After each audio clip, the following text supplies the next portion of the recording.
Chapter 6:27. When Yi Chen heard this, he was stunned. Then he looked at the big turtle in flaming tiger Yi Lin's hand. This little bastard's size was not small at all. However, from the aura it was emitting, it should still be in its infancy stage. Could it be that this little bastard was a spiritual beast? It was no wonder that Yi Chen thought so. After all, flaming tiger Yi Lin was Yi Chen's fairy pet. It would not catch turtles for no reason. Moreover, they were by the sea. According to the habits of turtles, they would not live by the sea. Of course, after the meteor fell and the world changed, it was not impossible for turtles to change their living habits. However, this was not important. What was important was that flaming tiger Yi Lin would not catch turtles on purpose. It was impossible for flaming tiger Yi Lin to be a glutton and want to eat turtles. One must know that the object of Yinhu and Yi Lin's gluttony was natural treasures, not meat. For flaming tiger Yi Lin, if it wanted to eat something, there were plenty of elixirs and spiritual stones in Samsara City in the real world. It was also because of Yi Chen's understanding of flaming tiger Yi Lin that he suspected the identity of the turtle at the first moment. Next to Yi Chen, flaming tiger Yi Lin, who was holding the big turtle, saw Yi Chen in a daze. She hurriedly winked at Yi Chen and then transmitted a voice message to him. "Brother, this little bastard has the blood of the black tortoise in its body." Seeing flaming tiger Yi Lin blink, Yi Chen was puzzled. After hearing the voice message from flaming tiger Yi Lin, his eyes suddenly lit up. Holy shit, I thought this little bastard was a spiritual beast. Unexpectedly, this little bastard was not only a spiritual beast, but also a spiritual beast with the blood of the black tortoise. Thinking of this, Yi Chen could not help but raise his eyebrows. Then he looked at flaming tiger Yi Lin and said seriously, "Take it with you. Bring it back and stew it into soup. It's very nutritious." The big turtle had the black tortoise's bloodline, so it was at least a top spirit beast. However, it was still in its infancy, so the chances of it recognizing a master weren't high. Flaming tiger Yi Lin knew this, and Yi Chen knew it even more. Therefore, Yi Chen cooperated with flaming tiger Yi Lin and put on an act for the big turtle to see. To be more precise, Yi Chen had deliberately said that he would bring it back and cook it for the big turtle. Don't, I'll submit. I'll recognize you as my master. Don't stew me." When the big turtle heard Yi Chen's words, it stuck its head out of its shell and shouted at Yi Chen in fear. When Yi Chen heard this, he didn't respond to the tortoise. Instead, he stared at the tortoise's head that had emerged from its shell. "Do you still have a brain?" The moment Yi Chen finished speaking, the big turtle couldn't help but be startled for a moment. Then it said, "I only have one brain. No second brain." When Yi Chen heard this, he sighed and said, "You look so strange.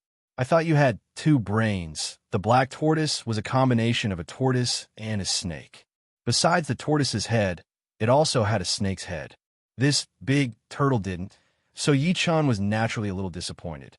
Of course, despite his disappointment, Yi Chen still believed in flaming tiger Yi Lin's judgment.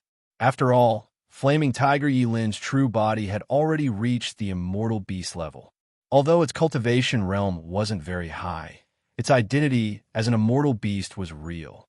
Of course, this wasn't important. What was important was that flaming tiger Yi Lin was better than Yi Chen at sensing the bloodline of spirit beasts.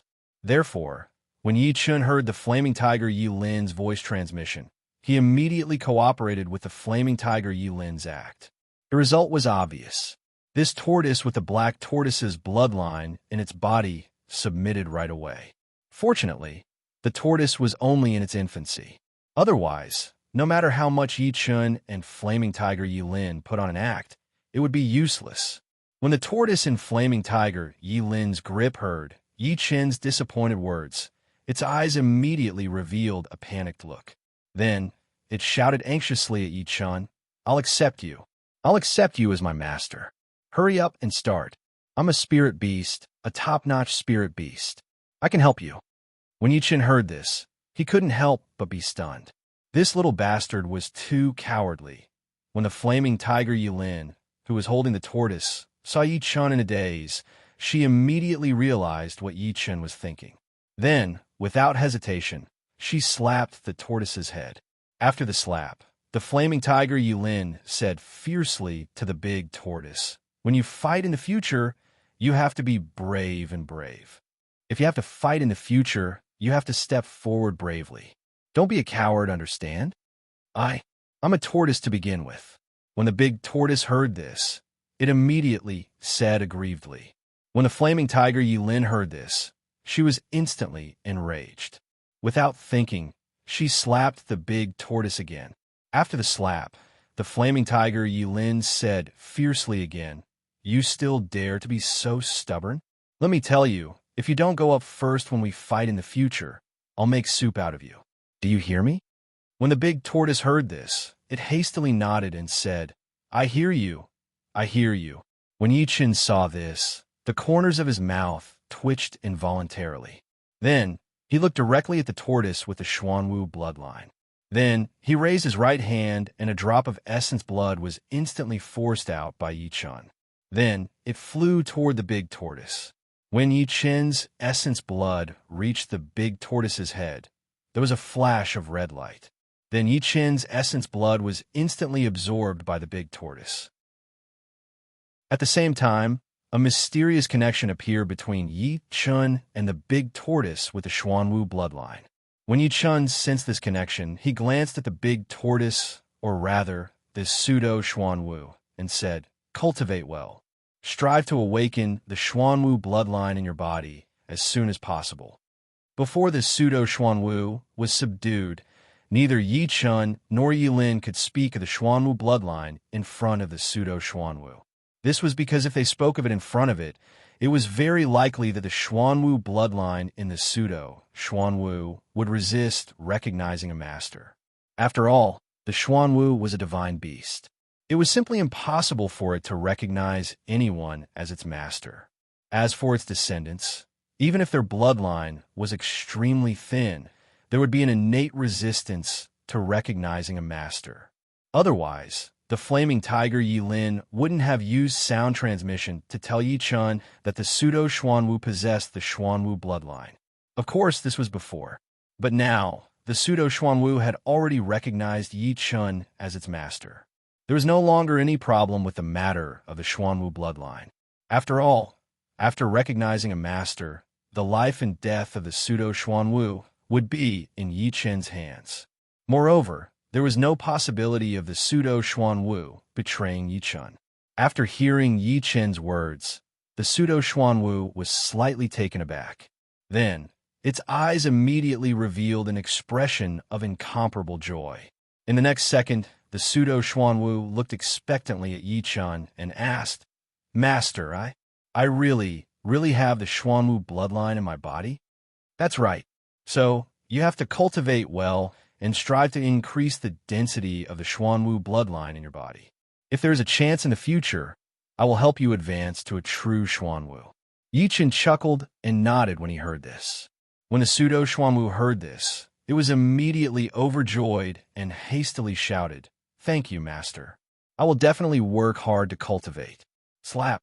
The flaming tiger Yulin slapped the pseudo-Xuanwu again and then scolded, "Don't forget, don't fight. You have to know that you are the descendant of the Xuanwu. Your body is covered in a turtle shell, and your defense is extremely high. You can't lose face for the Xuanwu. Do you understand?" When the pseudo-Xuanwu heard this, it was instantly stunned. Then, it saw the flaming tiger Yulin's gaze that looked like it wanted to eat someone. In that instant, the pseudo-Xuanwu suddenly shivered and hastily shouted, "I understand. Got it. Okay, it's time to go back. I have to return to that world as soon as possible." When Yi-Chin saw the flaming tiger, Yulin acting like a big sister, he shook his head helplessly and said. With that, his right hand grabbed the flaming tiger Yulin's shoulder and stepped into the distorted space. In the next second, Yi-Chin, the flaming tiger Yulin, and the pseudo-Xuanwu all disappeared together. Chapter 628. In the Samsara city, in the real world, the space in the hall of the Castellan's mansion suddenly distorted. In the next second, Yi-Chin walked out of the distorted space with the flaming tiger, Yi-Lin, and the tortoise with the bloodline of the divine beast black tortoise. The golden-haired monkey and the treasure-hunting fish Yi Xiaoyu were chatting in the hall. When they saw Yi Chen return, they hurriedly got up and bowed to Yi Chen. "Greetings, brother master." Yi Chen nodded with a smile. He then looked at the treasure-hunting fish Yi Xiaoyu and asked, "Have the ladies returned to the game world?" "Yes, brother." The treasure-hunting fish Yi Xiaoyu hurriedly nodded when she heard Yi Chen's question.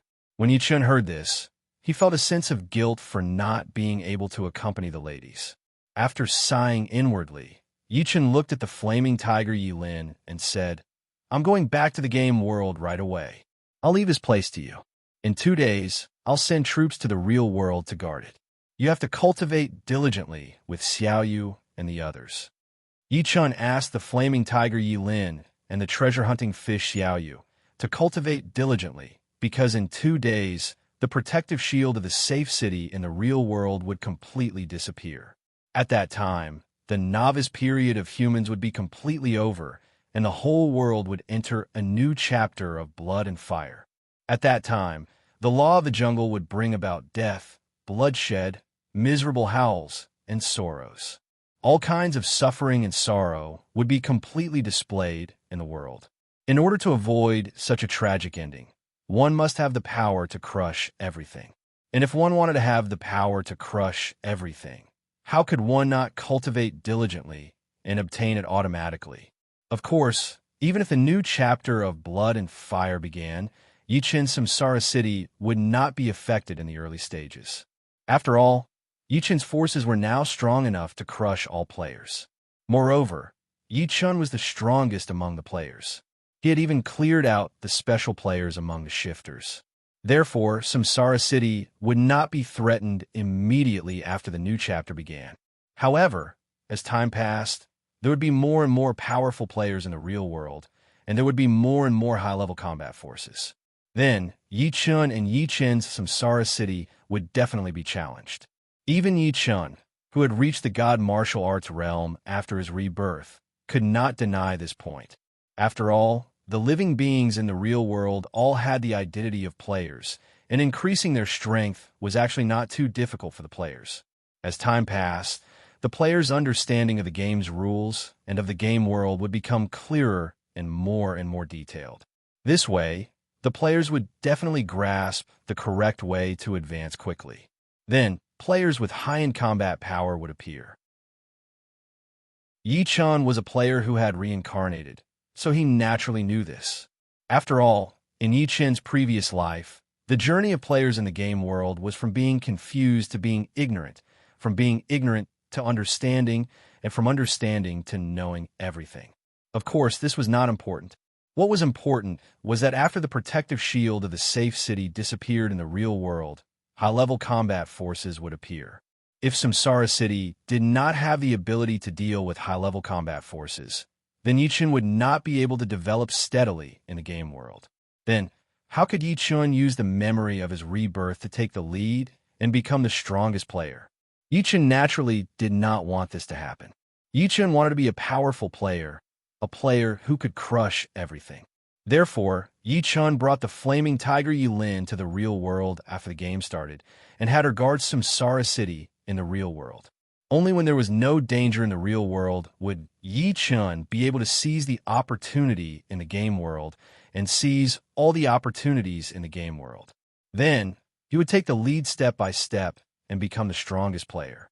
This was also the main reason why Yi Chen emphasized that Yinhu, Yi Lin, the treasure-hunting fish Yi Xiaoyu, the golden-haired monkey, and the pseudo-black tortoise should work hard in their cultivation.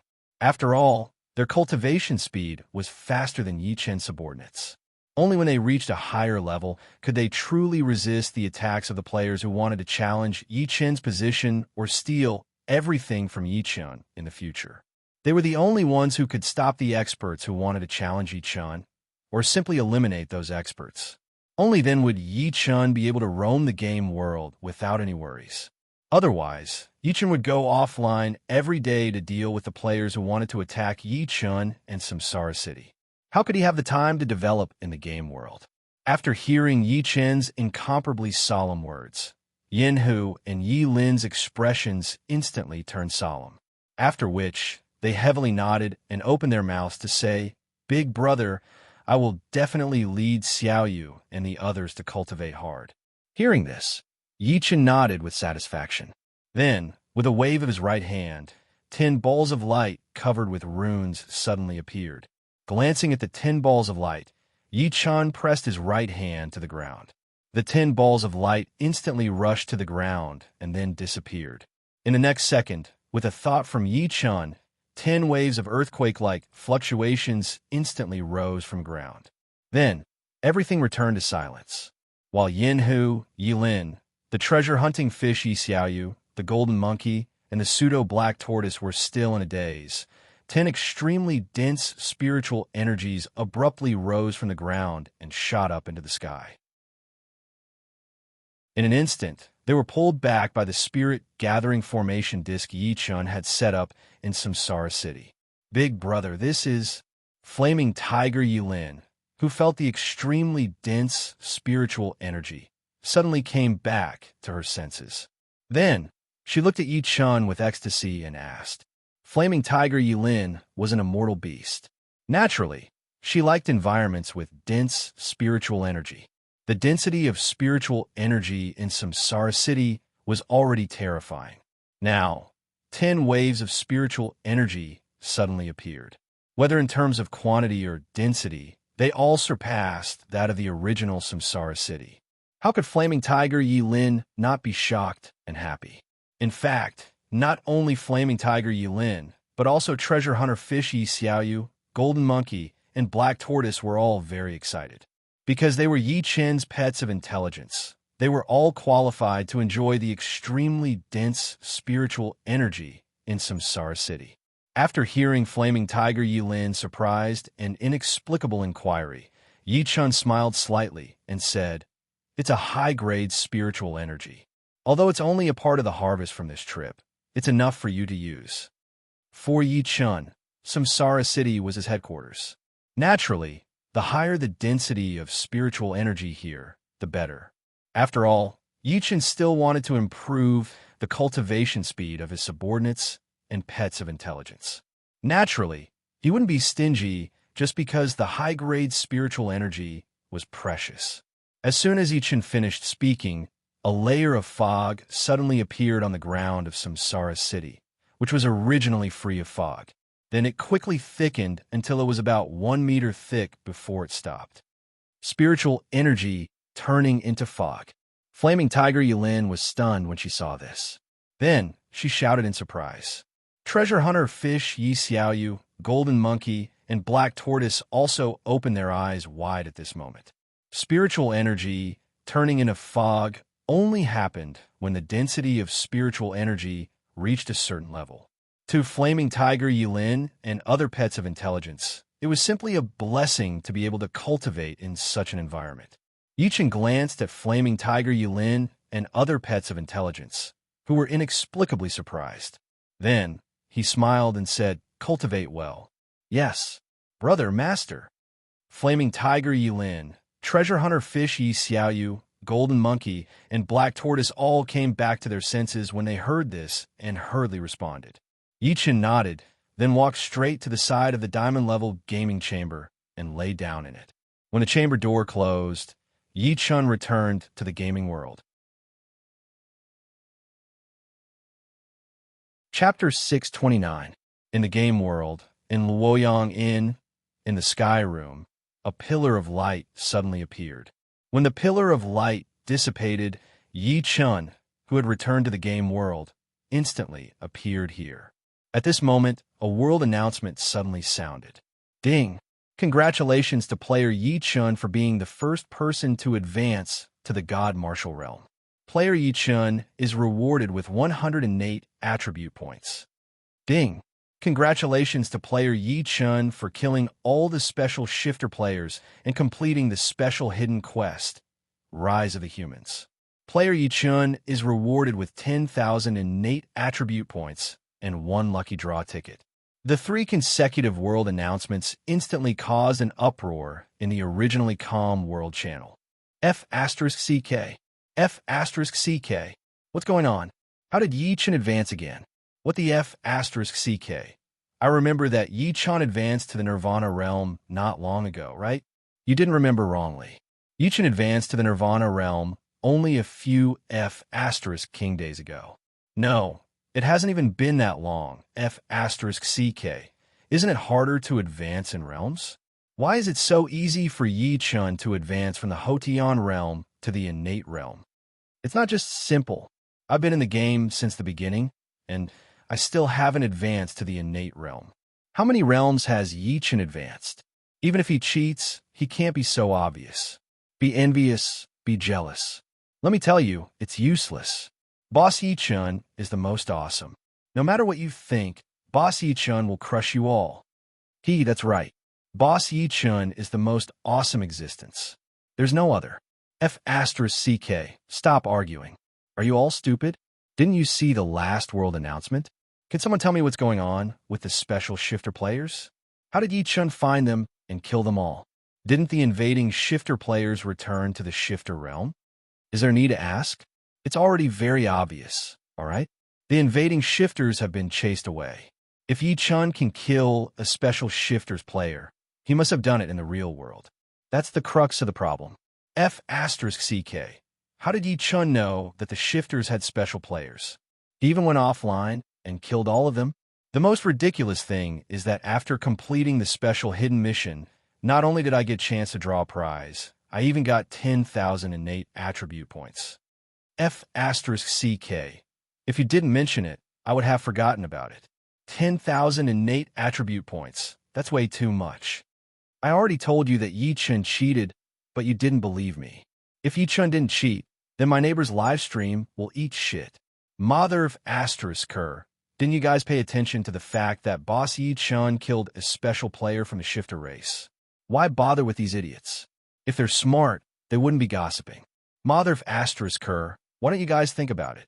The world announcement even announced the special shifters players. How can they be simple? I still have to say what I have to say.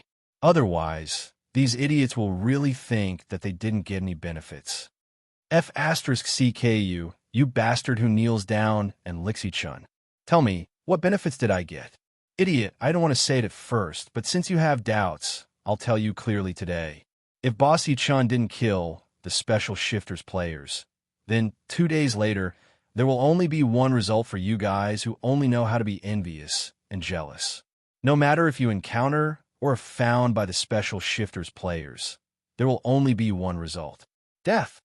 Mother of Asterisker, I'm a member of the Green Bull gang. Our boss is very powerful. The special shifters players are nothing. Idiot, why don't you think about it? The world announcement specifically announced the special shifters players.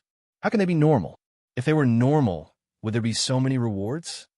7-star tower, congratulations to you of Beach. Yi-chan has advanced to the God Martial realm. Kill all the special shifters players. Limitless Palace, congratulations to you of Beach. Yi-chan has advanced to the God Martial realm. Kill all the special shifters players. The world announcement was in an uproar. Yi-chan glanced at it and frowned.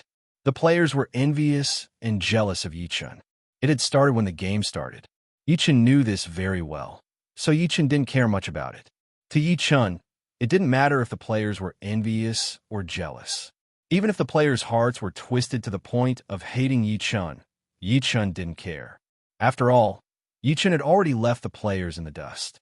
Moreover, Yi-chan was confident that he would continue to leave the players in the dust. However, Yi-chan could ignore the normal players, but he couldn't ignore the mysterious forces that had been hidden very deeply in his previous life until the Primordial Age. To be precise, the 7-star tower, Limitless Palace, and other players that were congratulating Yi-chan in the world announcement were members of the mysterious forces in Yi-chan's previous life. The 7-star tower, Limitless Palace, these mysterious forces in his previous life were like the special shifters players. They had obtained special opportunities. What were they trying to do by suddenly congratulating him in the world announcement? Previously, Yi-chan had various guesses about the mysterious forces in his previous life like the 7-star tower and Limitless Palace. However, he wasn't able to make an accurate judgment. When Yi-chan returned to the real world and met the vengeful giant golden bird, He heard about the special shifters players from the giant golden bird. The veil covering the mysterious forces in his previous life was lifted by Yi Chun. Of course, this wasn't important. What was important was that the mysterious faction that had never revealed themselves in his previous life had suddenly changed and appeared on the World Channel with great fanfare. This was something that Yi Chun couldn't ignore. At this time, the mysterious forces are trying to get on my good side. Are they afraid that I will find them and destroy them? Or do they also want to participate in the world war and follow me to reap benefits? No, these mysterious forces can't be doing this for the latter reason. If they want to participate in the world war, based on the opportunities they obtained, they don't need to follow me. Thinking of this, Yi Chun's eyes suddenly narrowed. A cold light flashed in his eyes. No matter what their motives are, as long as they don't make an enemy out of me, everything can be discussed. If they block my path, I will kill them all. After thinking, Yi Chun looked at the door and shouted, "Su Chu." The moment Yi Chun finished speaking, Su Chu, who had returned to the game world upon receiving Yi Chun's order, hastily entered the door and bowed to Yi Chun. "Su Chu greets the Lord. Did anyone come to find me while I wasn't here?" Yi Chun nodded and looked at Su Chu. Lu Hong had decreed Yi Chun's marriage, and head eunuch Zhang Li was in charge of it.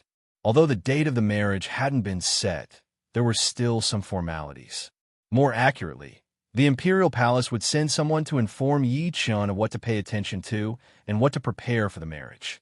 If Yi Chun hadn't returned to the game world when the imperial palace sent someone, and no one knew what Yi Chun had gone to do, then Lu Hong would definitely think that Yi Chun had run away from the marriage. This way, Lu Hong, who had just dispelled his suspicions of Yi Chun, would definitely start doubting him again. He might even be afraid of him. This wasn't a result that Yi Chun wanted to see. It was precisely for this reason that Yi Chun had Su Chu return to the game world ahead of time. This way, when the Imperial Palace sent someone to find Yi Chun, there would be someone to receive them. It wouldn't cause Yi Chun to draw Lu Hong's suspicions because there was no one to receive him. For Yi Chun, what he needed to do now was wait. Wait for the general trend of the world, or rather, the beginning of Dong Da's chaos. After that, it would be time for Yi Chun to completely bare his fangs and sweep over the world. When Su Chu heard Yi Chun's question, he hurriedly bowed and said, "The Lord hasn't sent anyone." "My lord, the palace did not send anyone here. However, Chancellor Gua has sent someone to deliver a letter to my lord for you to take a look." Feng Shao. Yi Chun was slightly taken aback. He took the letter from Su Chu and opened it. He took out the letter and read it. Chapter 630. When Yi Chun saw the contents of the letter sent by Gua Yi, he was stunned.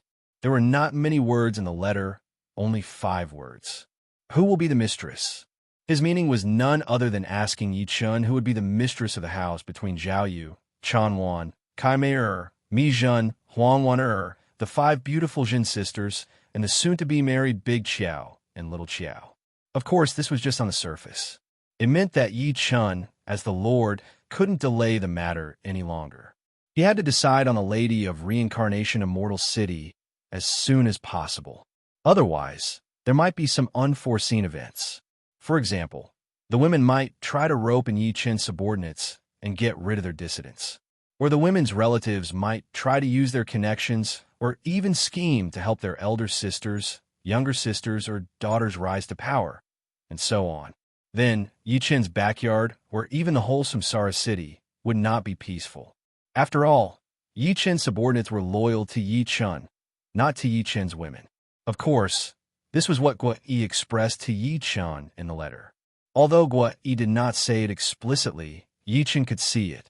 It seemed that Gua Yi, Zhao Yun, and the others really thought that he would only choose one woman to be the mistress. The concept in this era was that there was only one mistress, and the rest were concubines. And this concept had been deeply ingrained in the indigenous people of this world. Even though Yi Chun's subordinates vaguely understood Yi Chun's meaning, they still thought that Yi Chun would only choose one woman to be the mistress of Yi Chun's forces. It was for this reason that Gua Yi specially wrote a letter to remind Yi Chun to choose the mistress as soon as possible, so as to avoid trouble.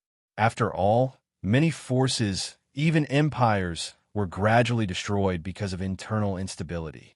Although this was a bit alarmist, this was the truth. Yi Chen knew it very well.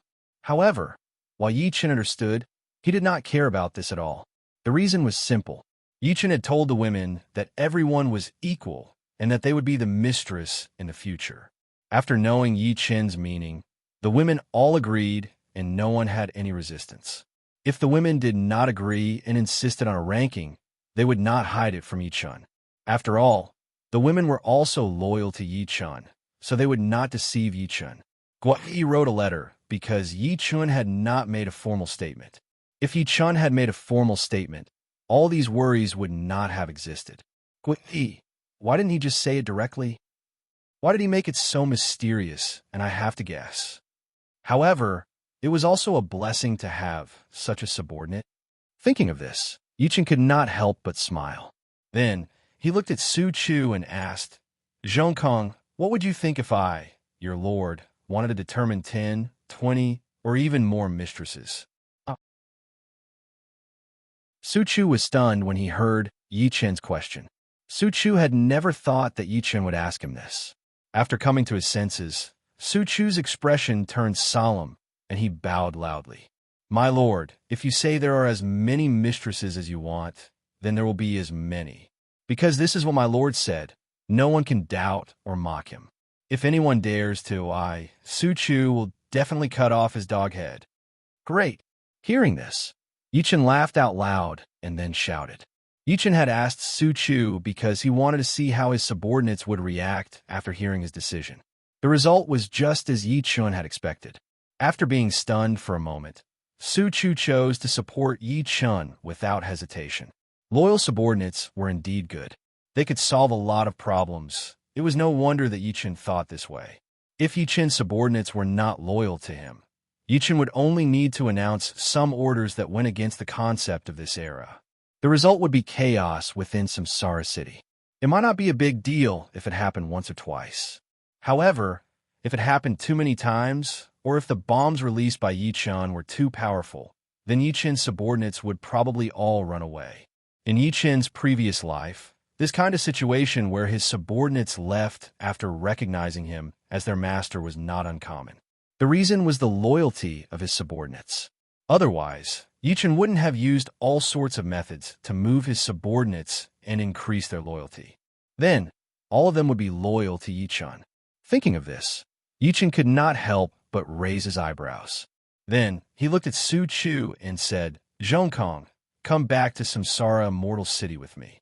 On the way, choose 100,000 soldiers to be your subordinates and train them. Yes, my lord. Su Chu's eyes lit up when he heard this. He quickly bowed and saluted loudly. When Yi Chen heard this, he chuckled and nodded. Then, he grabbed Su Chu's shoulder and stepped forward. In the next second, Yi Chen and Su Chu disappeared without a trace. In the sky, above the clouds, above the huge floating island with 3 10,000-meter-tall mountains, the space suddenly distorted. In the next second, Yi Chen and Su Chu walked out of the distorted space and appeared here. If a player saw the huge floating island hidden above the clouds, he would immediately exclaim in surprise, Samsara Immortal City. That's right, this was Samsara Immortal City. The Samsara Immortal City that all players were shocked, envious, and jealous of. When Yi Chen saw the Samsara forest that had evolved into an immortal forest and the 3 10,000-meter-tall mountains that had evolved into immortal mountains, he could not help but raise his eyebrows.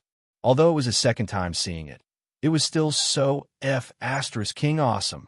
Yi Chen's Samsara City had evolved into Samsara Immortal City because he had used the Immortal City promotion order.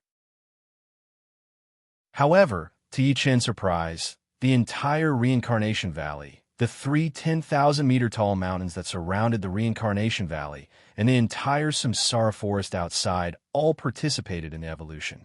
Then, the mountains became immortal mountains, the forest became immortal forests, and even the land became immortal land. These were all gains that Yi Chen had not expected. With these gains, Yi Chen's plan to expand Samsara Immortal City and accommodate all the people of the Great Han Empire was naturally not that difficult.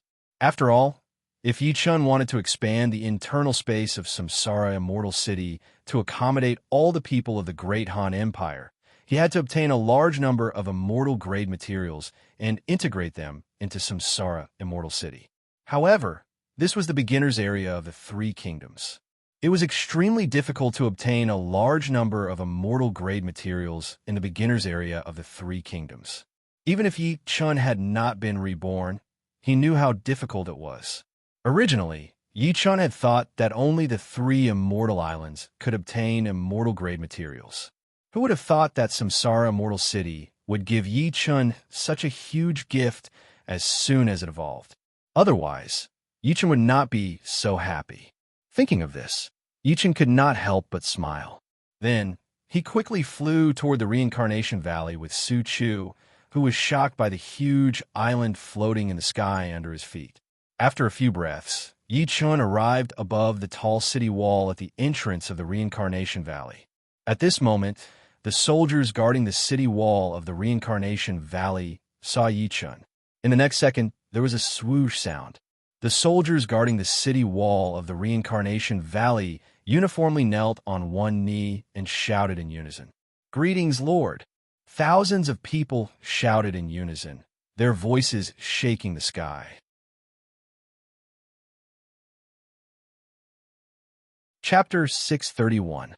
When Yi Chun heard this, he glanced at the soldiers on the city wall and nodded with a smile. Then, he flew directly into the Reincarnation Valley. At this moment, the people in the Reincarnation Immortal City were harvesting the plump rice grains in the fields in groups of 3 to 5. When the shouts of the soldiers reached the valley, the commoners could not help but stop and raise their heads to look. In the next second, the people who were busy in the Reincarnation Valley smiled from the bottom of their hearts. Then, they bowed to Yi Chun, who was flying towards the Reincarnation Immortal City, and said loudly, "Greetings, your lordship. Greetings, your lordship, you of Beach." The people were very enthusiastic because their lordship, Yi Chun, who had given them a good life, had returned. Yi Chun glanced at the people who were working in the valley and waved his hand with a smile. Then, he flew directly towards the Reincarnation Immortal City. In the sky above the drill ground of the Reincarnation Immortal City, Yi Chun had just arrived. The 241 million soldiers of the Reincarnation Immortal City who were training stopped in unison and looked up in unison when they heard the shout, "Your lordship is back." In the next second, the 241 million soldiers of the Reincarnation Immortal City fell to one knee with a swoosh and shouted loudly, "Greetings, your lordship." The 241 million soldiers of the Reincarnation Immortal City shouted in unison and the sky buzzed. Yi Chun looked at the drill ground. After returning from the battle with him, the 241 million soldiers of the Reincarnation Immortal City did not rest, and instead, they trained even harder. After being stunned for a moment, he could not help but smile and nod his head in satisfaction. "Looks like my soldiers all have the heart to become stronger." It was no wonder that Yi Chun thought so. After all, Yi Chun had asked the Reincarnation Immortal City's army to rest for 3 days after returning to the Reincarnation Immortal City. However, the current situation was that the Reincarnation Immortal City's army did not even enjoy the 3 days of rest. Instead, they all rushed to the drill ground to train. The truth was obvious. The soldiers wanted to become stronger, and they did not want to waste any time. Otherwise, why would they give up 3 days of rest? As for Yi Chun's generals, such as Guan Er, Zhang San, Zhao Yun, Dian Xiong, and the others, it was impossible for them to order the soldiers not to rest. It had to be known that the order to rest for 3 days was given by Yi Chun. Zhao Yun, Dian Xiong, Guan Er, and Zhang San couldn't possibly go against Yi Chun's orders. Wanting to become stronger was a good thing, but becoming stronger wasn't something that could be achieved by risking one's life. Thinking of this, Yi Chun sighed inwardly. Then he looked at the 241 million soldiers of Samsara City who were kneeling on one knee in the drill ground. Cultivation is about balancing tension and relaxation. Don't overdo it. All of you go back and rest. Reunite with your families. 3 days later, return to the barracks. When the 41 million soldiers of Samsara City heard this. They were all stunned. They had never thought that their lord, Yi Chun, would actually say such a thing. Of course, although they had never thought of it, the soldiers did not think that Yi Chun was wrong. After coming to their senses, the soldiers bowed in unison and answered loudly, "Yes, my lord." Hearing this, Yi Chun nodded with satisfaction and then flew straight to the governor's mansion. As soon as Yi Chun arrived in the hall of the governor's mansion, he saw Guo Yi, Dian Xiong, Zhao Yun, Zhao Meng, Guan Er, Kai Mi Zhu, Tian Feng, and other subordinates waiting for Yi Chun in the hall. Obviously, Guo Yi, Zhao Yun, and the others had heard the news of Yi Chun's return. Otherwise, they would not have come to the hall in such a neat formation to wait for him. Thinking of this, Yi Chun could not help smiling and then entered the hall. In the next second, Guo Yi, Dian Xiong, Zhao Yun, Zhao Meng, Guan Er, Gao Shun, Zhang San, Zhang Qi, Kai Mi Zhu, and Tian Feng bowed to Yi Chun in unison. "Greetings, my lord." When Yi Chun heard this, he chuckled and nodded. Then he sat down on the main seat. After Yi Chun sat down, Su Chu, who had followed Yi Chun here, hurriedly saluted Guo Yi, Zhao Yun, and the others. After everyone greeted each other, Su Chu automatically sat on the last chair in the row of generals. Seeing this, Yi Chun could not help smiling. Then, he looked at Mi Zhu and asked, "Zizhong, how's the situation of the Golden Scarf soldiers recently?"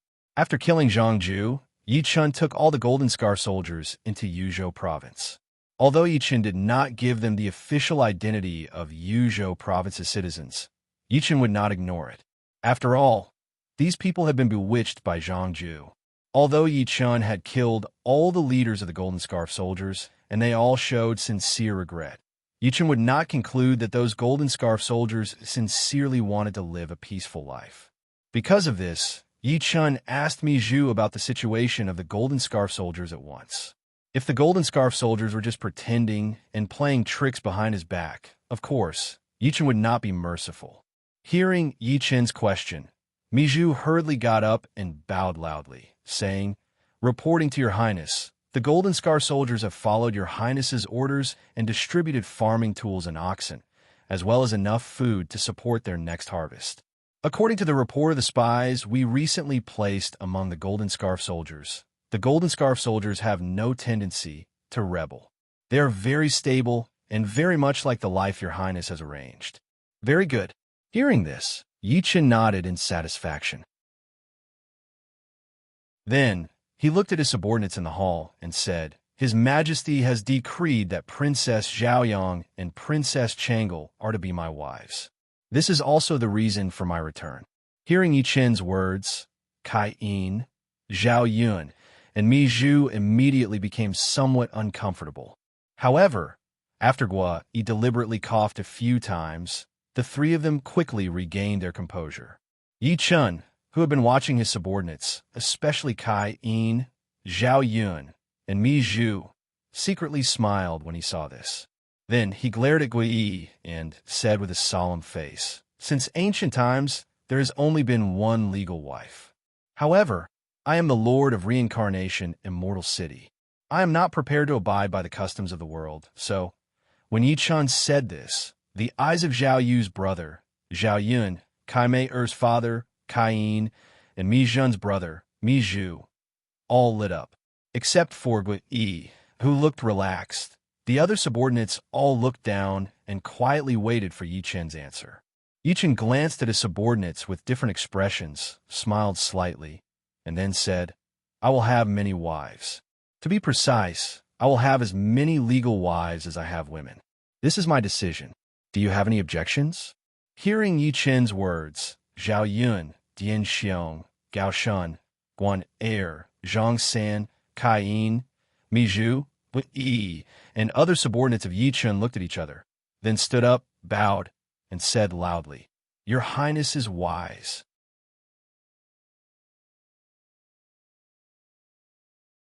Chapter 632. Hearing this, Yi Chun nodded with satisfaction and said, "All right, it's settled. However, this matter can only be spread within the Reincarnation Immortal City for the time being. Right now, Yi Chun was in his territory, and he had officially announced that all of his women were his main wives. This was not a big deal, because this was Yi Chun's territory, and no one would dare to say anything about it. Yi Chun was very clear about this. However, even though he was clear about this, he wasn't irrational. To be precise, Yi Chun could not blatantly announce to the world that he would marry as many wives as he wanted. After all, Lu Hong had just decreed that his two daughters, the Qiao and Xiao Qiao, would be betrothed to Yi Chun. If Yi Chun turned around and said, "I'm going to marry as many wives as I want," it would be a big joke, because this was a serious slap to Lu Hong's face. The consequence of this was that Lu Hong would be enraged and the people of the world would criticize him. This was not the result that Yi Chun wanted to see. For Yi Chun, what he had to do now was to wait. To be precise, he had to wait until the war of the vassal states began after the chaos of Dongda. At that time, Yi Chun would be able to use troops without any scruples and sweep the world. As for the reason, it was very simple. It was the qi of heaven and earth. If Yi Chun started the war in advance, he could directly overturn Lu Hong's Great Han Empire. However, Yi Chun would lose a large part of the qi of heaven and earth. If not for this, Yi Chun would have directly killed Lu Hong and unified the world. As soon as Yi Chun finished speaking, Guo Yi, Zhao Yun, Dian Xiong, Kai Yin, Mi Zhu, Guan Er, Zhang San, and the others bowed in unison and said loudly, "Yes, my lord." When Yi Chun heard this, he chuckled and nodded. Then he looked at Zhao Yun and asked, "Yin Zheng, what realm is Ma Yi at now?" "Reporting to my lord, the 100,000 white horse righteous soldiers have all become emperor-level generals." When Zhao Yun heard this, he was slightly stunned. His eyes suddenly lit up, and then he hurriedly bowed. When Yi Chun heard this, he was silent for a moment. "In that case, come with me to explore the secret realm in the underground palace 3 days from now." The underground palace contained the 9 cauldrons of the country, protecting 9 cauldrons. Qin Shi Huang relied on this to lock in the pre-Qin dynasty fate and ensure that the souls of his troops were not destroyed. Qin Shi Huang had spent a lot of effort to create an underground secret realm and even set up a trap to kill players. Yi Chun did not care about what he wanted to do. What Yi Chun cared about was the 9 cauldrons of the ancient kingdom. This was because Yi Chun wanted to build a fate dynasty. How could Yi Chun give up on treasures like the 9 cauldrons of the ancient kingdom that could suppress fate? Previously, Yi Chun did not have any ideas about the underground palace because he had only obtained 1 piece of the 9 cauldrons treasure map fragment. Moreover, the overall strength of his army was not good enough. But now, Yi Chun had reached the god martial realm and his army was strong. Naturally, Yi Chun did not want to continue waiting, and he chose Zhao Yun's by Ma Yi to follow because the pre-Qin army in the underground palace secret realm was not weak. If the soldiers' realms were not high enough, it was very likely that they would be buried in the underground palace secret realm. Of course, if it were not for the world war that would begin in 7 days, Yi Chun really might have sent his army to the underground palace secret realm to farm experience. But now there was no need. The world war in his previous life had been brought forward.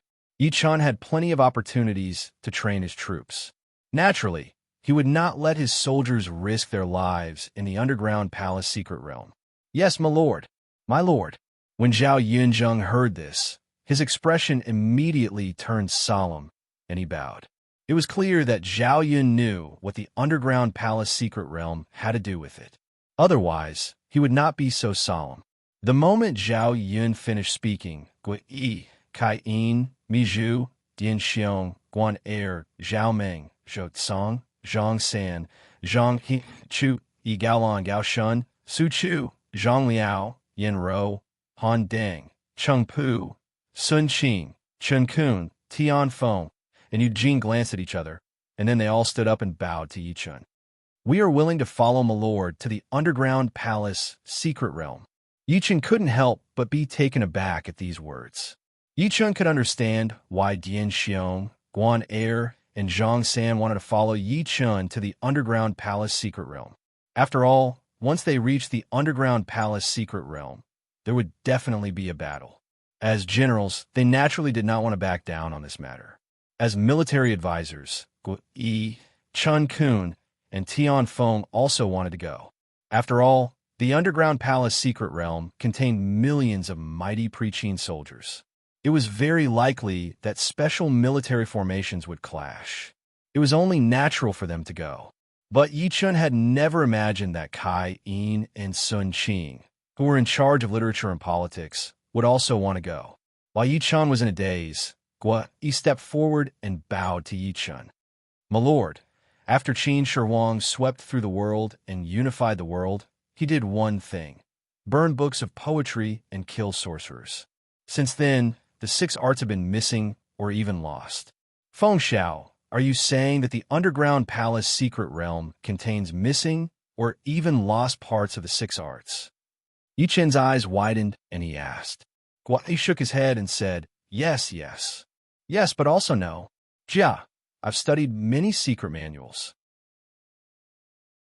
The missing or even lost parts of the 6 arts are indeed missing and lost. However, there's a way to retrieve the missing or even lost parts of the 6 arts. Enter the underground palace secret realm."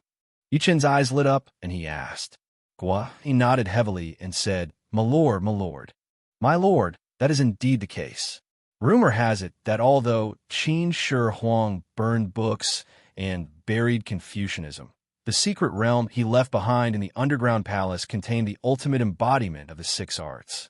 It could be statues, mechanisms, or even words. Jia is unable to determine the specifics. However, Jia is sure that my lord can enter the underground palace secret realm, but you only have one chance. After that, everything in the underground palace secret realm will be destroyed and cannot be brought out. Even if my lord is extremely powerful, he will not be able to preserve the inheritance of the 6 arts." In that case, Yi Chen's eyes lit up when he heard this. In the next second, Yi Chun stood up abruptly and shouted, "That's right. 3 days from now, all of you will come with me to explore the secret realm in the underground palace. Retrieve all the 6 arts for me." Yi Chun valued the 6 arts so much because the 6 arts were not simple. They were rites, music, archery, charioteering, calligraphy, and mathematics. The levels involved were extremely deep. To be precise, the 6 arts that Yi Chun wanted to obtain were related to the 6 great powers. Take calligraphy as an example. If one obtained the true teachings and had enough cultivation, one word could suppress thousands of demons and drive away thousands of evil. In Yi Chen's previous life, he once saw a player who specialized in calligraphy write the word kill by accident. At that moment, the word kill lit up with a dazzling light and burned hundreds of powerful demons who tried to sneak up on him into ashes. This was not a rumor that Yi Chun had heard. Yi Chun had seen it with his own eyes. Later, Yi Chun specially investigated this matter. After all, the scene was too shocking and unimaginable. However, Yi Chun did not find anything after a month of investigation. It was only after a casual chat between cannon fodders that Yi Chun shifted the location of his investigation from the Primordial lands to the newbie area of the 3 kingdoms. Although Yi Chun could not return to the newbie area at that time, Yi Chun found some clues in the real world. In the end, Yi Chun targeted the 6 arts of ancient times and got his answer. This was also the fundamental reason why Yi Chun valued Kai Yin, Sun Qing, and other civil officials who did not seem to be of much use to the empire. Because no one knew better than Yi Chun that although they did not seem to be of much use after arriving in the Primordial lands, in fact, each of them had potential. As long as they grasped the right method, each of them could shine like a star in the Primordial lands.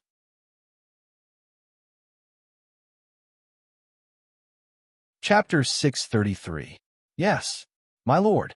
When Yi, Kai Yin, Zhao Yunzheng, Guan Er, Zhang San, and the others heard this, their expressions turned solemn. They then bowed and said loudly. Yi Chun nodded. He then looked at Kai Yin and said, "That's right. Father-in-law, His Majesty has decreed the marriage. The exact date has not been set yet. This is a joyous occasion. Logically speaking, we should celebrate. However, I don't agree that reincarnation Immortal City should celebrate this, Lu Hong had decreed the marriage. Once the date was set, Yi Chen would have to marry Princess De Qiao and Princess Changle Xiao Qiao. However, the crux of the problem was that Yi Chen could only marry De Qiao and Xiao Qiao. Zhao Yu, Chan Wan, Kai Mei Mi Zhen, Huang Wen and the five Jin sisters could not bow to heaven and earth with Yi Chen at this time. Otherwise, it would definitely attract criticism from the common people. It was obvious that the emperor of the Great Han Dynasty, Lu Hong, had specially decreed the marriage of the two princesses to Yi Chen. However, at this juncture, Yi Chen still wanted to marry someone else. This was 100% a slap in the face, and it was a slap in the face to Lu Hong. Not to mention that Lu Hong would be angry when he found out. Even the common people in the world would not think that Yi Chen did the right thing, because Yi Chen was not the reason at all. This was the main reason why Yi Chen did not want to hold a celebration when he married Qiao and Xiao Qiao, because this way, Yi Chen would feel even more guilty in his heart. That's right, he would feel guilty. After all, Zhao Yu, Chan Wan, Kai Mei and the others had been with Yi Chen before De Qiao and Xiao Qiao. However, only De Qiao and Xiao Qiao could marry Yi Chen and bow to heaven and earth. This was truly unfair to the girls. However, Lu Hong had already decreed the marriage. As for Yi Chen, whether it was for himself or for the Copper Sparrow Terrace that required enough beauties to unleash its power, or because he had to obey Lu Hong's decree, he could not give up on De Qiao and Xiao Qiao. It was precisely because of this that Yi Chen made such a decision. As soon as Yi Chen finished speaking, Kai Yin, who was pleasantly surprised to be able to follow Yi Chen into the secret realm of the underground palace, was immediately stunned. After regaining his senses, Kai Yin hurriedly bowed and said, "My lord." "Absolutely not." Gui Yi, who was next to Kai Yin, also bowed at this moment. "My lord, marriage is a major event in one's life. In the future, Princess Zhaoyang and Princess Changle will both be my lord's wives. We absolutely cannot treat them carelessly. Please reconsider, my lord." Zhao Yun, Mi Zhu, Sun Qing, Chun Kun, and the others looked at each other and then bowed at Yi Chen in unison. Hearing this, Yi Chen was slightly stunned and then frowned. Yi Chen frowned.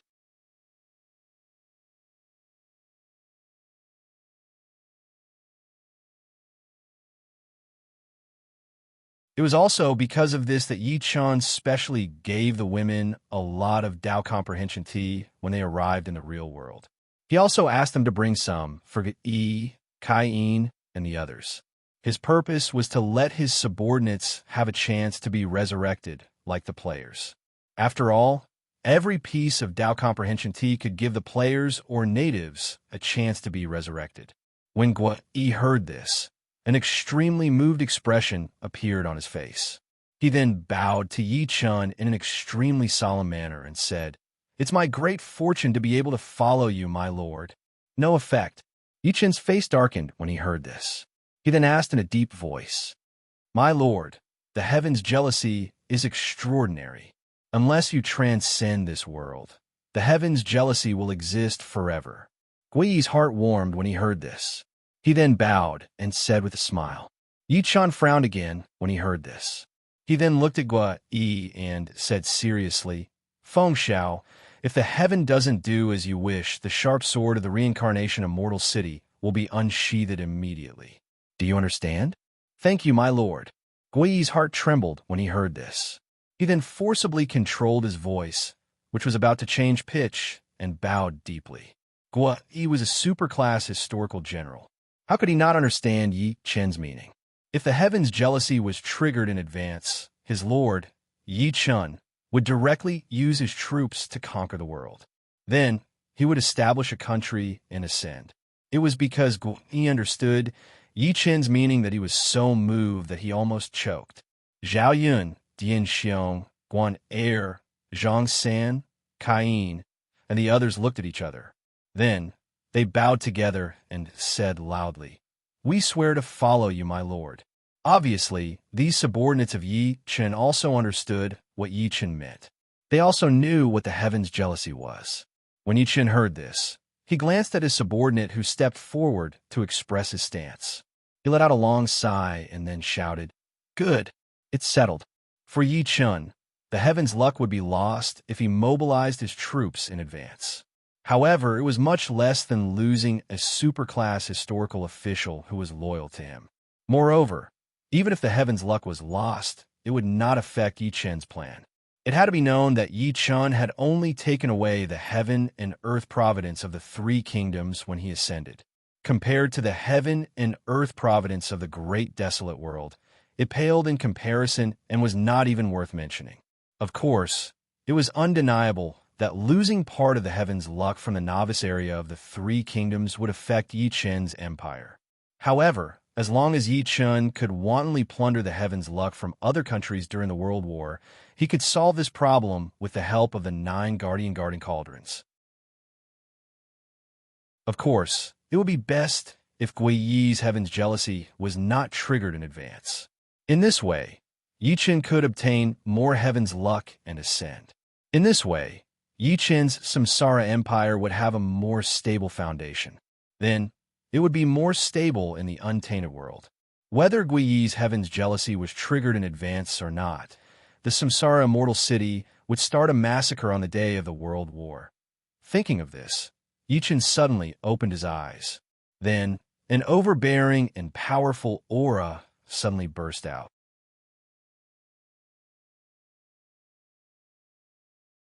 Chapter 634. When Gui Yi, Zhao Yun, Dian Xiong, Guan Er, Zhang San, and the others sensed Yi Chun's tyrannical and domineering aura, they glanced at each other, then turned to Yi Chun and bowed. "Yes, Master." To Gui Yi, Zhao Yun, Dian Xiong, and the others, the great Han Empire's status in their hearts had long ago dropped to the lowest level. Even Sun Qing, who was known as the talented imperial aide and had always wanted to revitalize the great Han Empire, was no exception. It could be said that Yi Chun's subordinates had already steeled their hearts to follow Yi Chun. Even if Yi Chun were to raise his flag and attack Lu Hong's great Han Empire, they would still follow Yi Chun without hesitation. When Yi Chun heard the heartfelt cries of his subordinates, he couldn't help but feel a warmth in his heart. He loudly laughed. To be able to receive your assistance is truly the greatest fortune of this Ye's life. To be able to follow Master is also the greatest fortune of all of us. When Gui Yi, Zhao Yunzheng, Dian Xiong, Guan Er, Zhang San, and the others heard this, they all smiled and bowed. Yi Chun heartily laughed and then waved his right hand. Some 2 world stones instantly flew over to Guan Er, Zhang San, Zhang Liao, Mi Zhu, Kai, Chen Kun, Tian Feng, and Sun Qing. Guan Er, Zhang San, Zhang Liao, Mi Zhu, and Kai were all stunned to see the 2 world stones floating in front of them, and then they excitedly shouted, "2 world stones!" It was clear that Guan Er, Zhang San, Zhang Liao, Zhang He, and Gaolan all knew what the 2 world stones were for, and they all wanted to go to the real world. Otherwise, they wouldn't have been so happy. As for why they wanted to go to the real world, the reason was very simple. Because the real world was where their master, Yi Chun, lived. Only by being able to freely travel to the real world would one be truly accepted by Yi Chun. No one told Yi Chun this, but it was true in the hearts of Guan Er, Zhang San, Zhang Liao, Mi Zhu, Kai, and Sun Qing.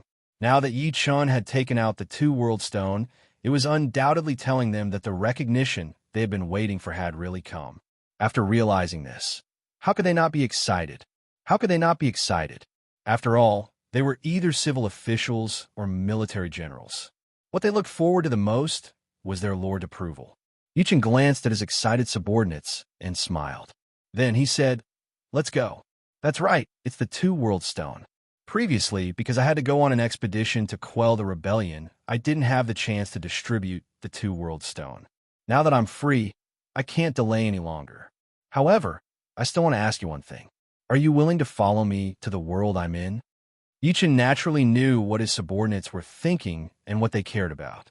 Otherwise, Yi Chun wouldn't have explained why he hadn't distributed the 2 world stone. Of course, Yi Chen's explanation didn't mean that Yi Chen was worried that his subordinates would betray him. It also didn't mean that Yi Chen's subordinates would harbor any negative feelings toward Yi Chen. To be more precise, Yi Chen had explained this because Yi Chen knew the importance of putting himself in someone else's shoes. As long as Yi Chen treated his subordinates with sincerity, he would definitely receive more in return. And in this process, all Yi Chen needed to do was say a few words. Yi Chen was domineering and unreasonable, but Yi Chen wouldn't be an arrogant emperor who ignored the thoughts of his subordinates. Therefore, after Yi Chen sensed the thoughts of his subordinates, he made a special explanation. Guan Er, Zhang San, Kai Yin, Zhang Zhu, Mi Zhu, and the others heard Yi Chen's words, and their expressions turned solemn. Then they bowed to Yi Chen and said loudly, "We're willing." Then they picked up the two-world stone floating in front of them and chose to use it without hesitation. When Yi Chen saw this, he nodded with a smile and said, "That's right." He said, "Hold hands and don't resist. I'll bring you to the world I'm in." "Yes, my lord." When Guan Er, Zhang San, Kai Yin, Zhang Zhu, and Mi Zhu heard this, they bowed and held hands. Soon, they were connected. When Yi Chen saw this, he smiled. Then, he grabbed Kai Yin's arm, who was closest to him, and with a thought, he went offline. After the time it took to brew a cup of tea, more than 10 pillars of light suddenly descended from the main hall of the Reincarnation Immortal City's City Lord Mansion. Yi Chen, Guan Er, Zhang San, Kai Yin, Zhang He, and the others who had brought their subordinates to the real world appeared here again. After Yi Chen opened his eyes, he glanced at his subordinates, who were still in shock and ecstasy. He smiled faintly and then looked at Guyi. "Feng Xiao, there will be changes in my world in 2 days. At that time, I'll send troops to guard the Reincarnation City in the real world. Who do you think is the best person to send?" "My lord, this." When Guyi heard Yi Chen's question, his face stiffened and he hurriedly bowed. Guyi was very smart. He naturally knew that Yi Chen's question wasn't easy to answer. After all, if he sent troops to guard the Reincarnation City in Yi Chen's world, he would have to send a general. No matter who Guyi chose, it might upset the general who was going to guard the Reincarnation City in the real world. But even if he was upset, Guyi had to name a person. This was because Yi Chen had thrown this question at him. His purpose was to make Guyi a scapegoat. Although Guyi was a little helpless, he couldn't help but say it. After all, Yi Chen was his lord. Of course, Guyi wouldn't bear a grudge because of this. This was common sense. Moreover, this matter would definitely not be rare in the future. The only thing that Guyi didn't expect was that he would be the scapegoat. "Feng Xiao, you have a candidate?" When Yi Chen heard this, he calmly glanced at Guyi, who was extremely conflicted, and asked. When Guyi heard this, he looked at Yi Chen with some hidden bitterness. Then he was stunned.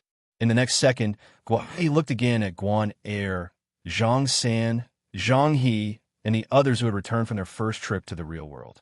Then he looked at Yi Chen and asked, "Has there been any new changes in the Reincarnation City in your world, Lord?" When Yi Chen heard this, he nodded with a smile and said, "Yes, I placed some high-grade spirit veins there. The spirit chi there is very dense." When Guyi heard this, he was slightly stunned. Then his eyes suddenly lit up. In the next second, Guyi bowed extremely solemnly and said, "My lord, I once read an ancient book. High-grade spirit veins contain an extremely large amount of spirit chi. No matter who cultivates with the help of high-grade spirit veins, their progress will be incomparably fast. Therefore, I believe that the general with the lowest realm in the Reincarnation Immortal City is most suitable to guard the Reincarnation City in your world. Reporting to my lord, this general is willing to go." Zhou Tsang stepped forward after hearing Guyi's words. Then, he bowed to Yi Chen and said loudly.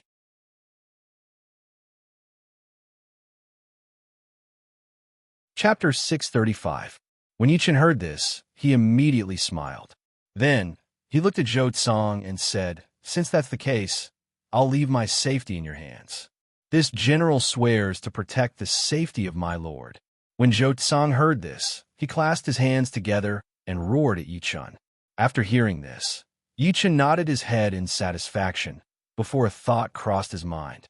In the next second, 10,000 two-world stones appeared in the main hall of the Castellan residence.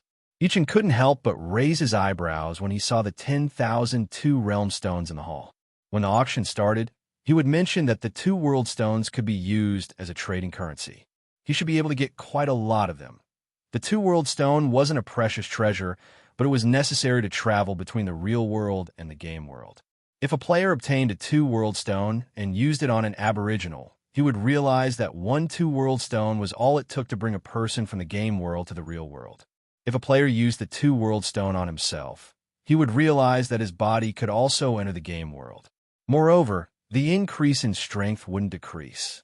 To be more precise, no matter how much one's strength increased in the game world, as long as one returned to the real world, it would be 100% revealed.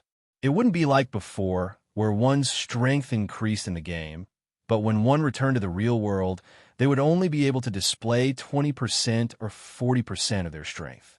It could be said that the two-world stone was of great help to the players.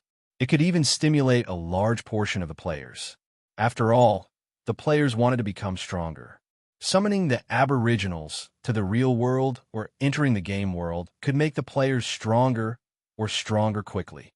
This was also the fundamental reason why Yichun didn't mention the two-world stone when he announced the auction on the World Channel. To be more precise, Yichun didn't want the players to know the use of the two-world stone so quickly.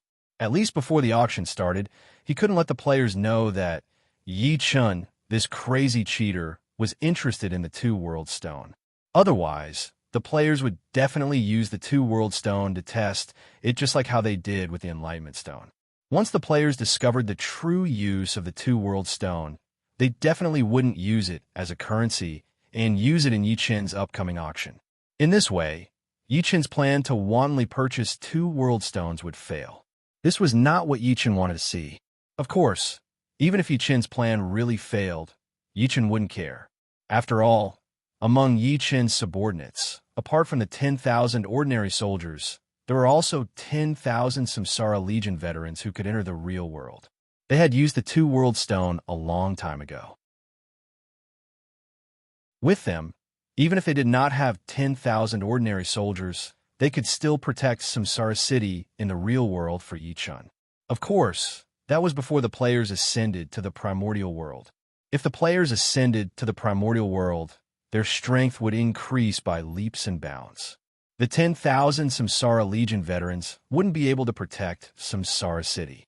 However, this possibility didn't exist because by the time the players ascended, Yichun would have already established a nation and ascended to the Primordial world.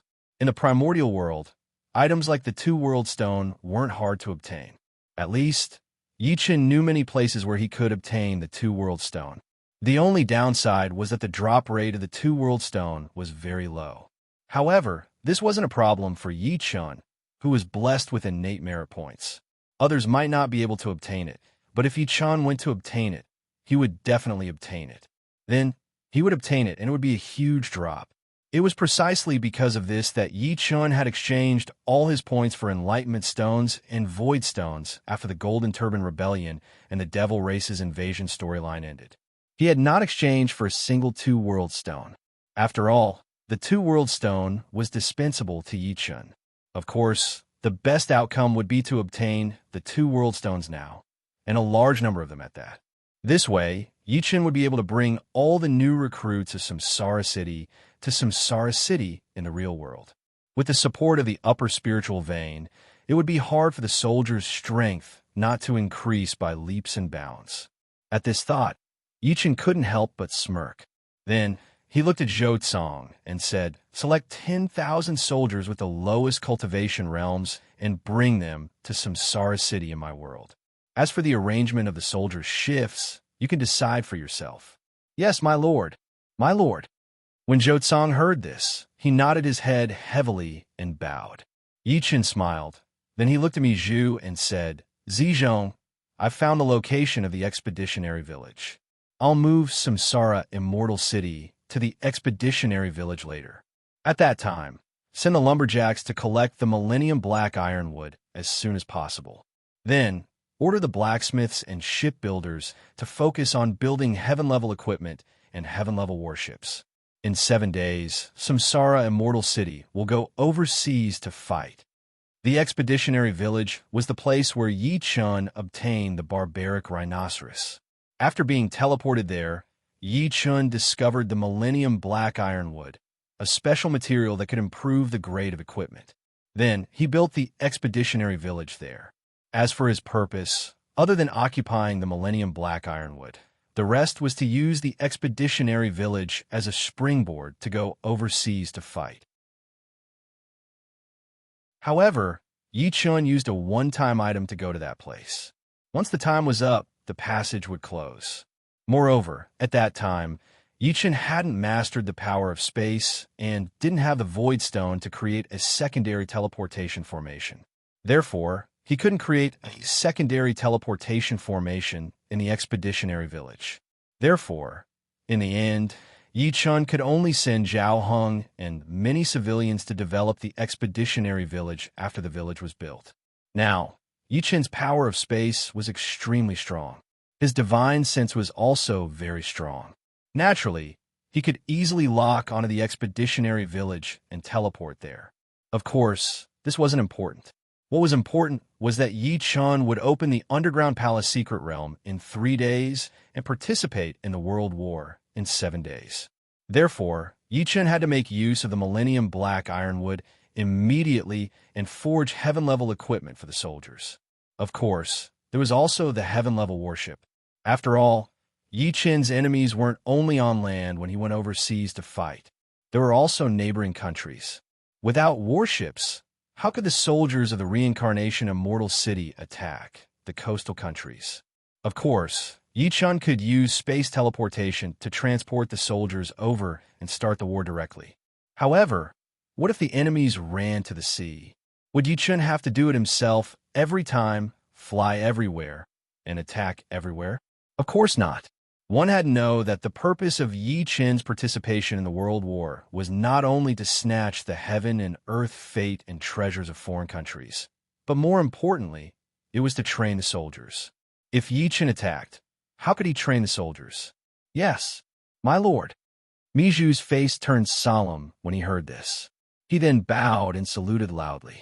Zhao Yun, Dian Xiong, Guan Er, Zhang San, Zhang He, Gao Shun, Zhao Meng, and the other generals' eyes lit up when they heard this. Obviously, Yi Chun's words had stimulated them greatly. That was the truth. Whether it was Zhao Yun, Dian Xiong, Guan Er, Zhang San, Zhang He, or the others, what they wanted most was to be able to lead the soldiers into battle. This was because they were generals who were born for the battlefield. As for where the battlefield was, they didn't care at all. As long as they could go to the battlefield and fight for their lord, Yi Chun, they would be happy. The corners of Yi Chun's mouth curled up involuntarily as he glanced at his excited subordinates. Then, he gave a thought. In the next second, the space in front of the Reincarnation Immortal City started to distort. Then, the Reincarnation Immortal City flew into the distorted space and disappeared in a breath.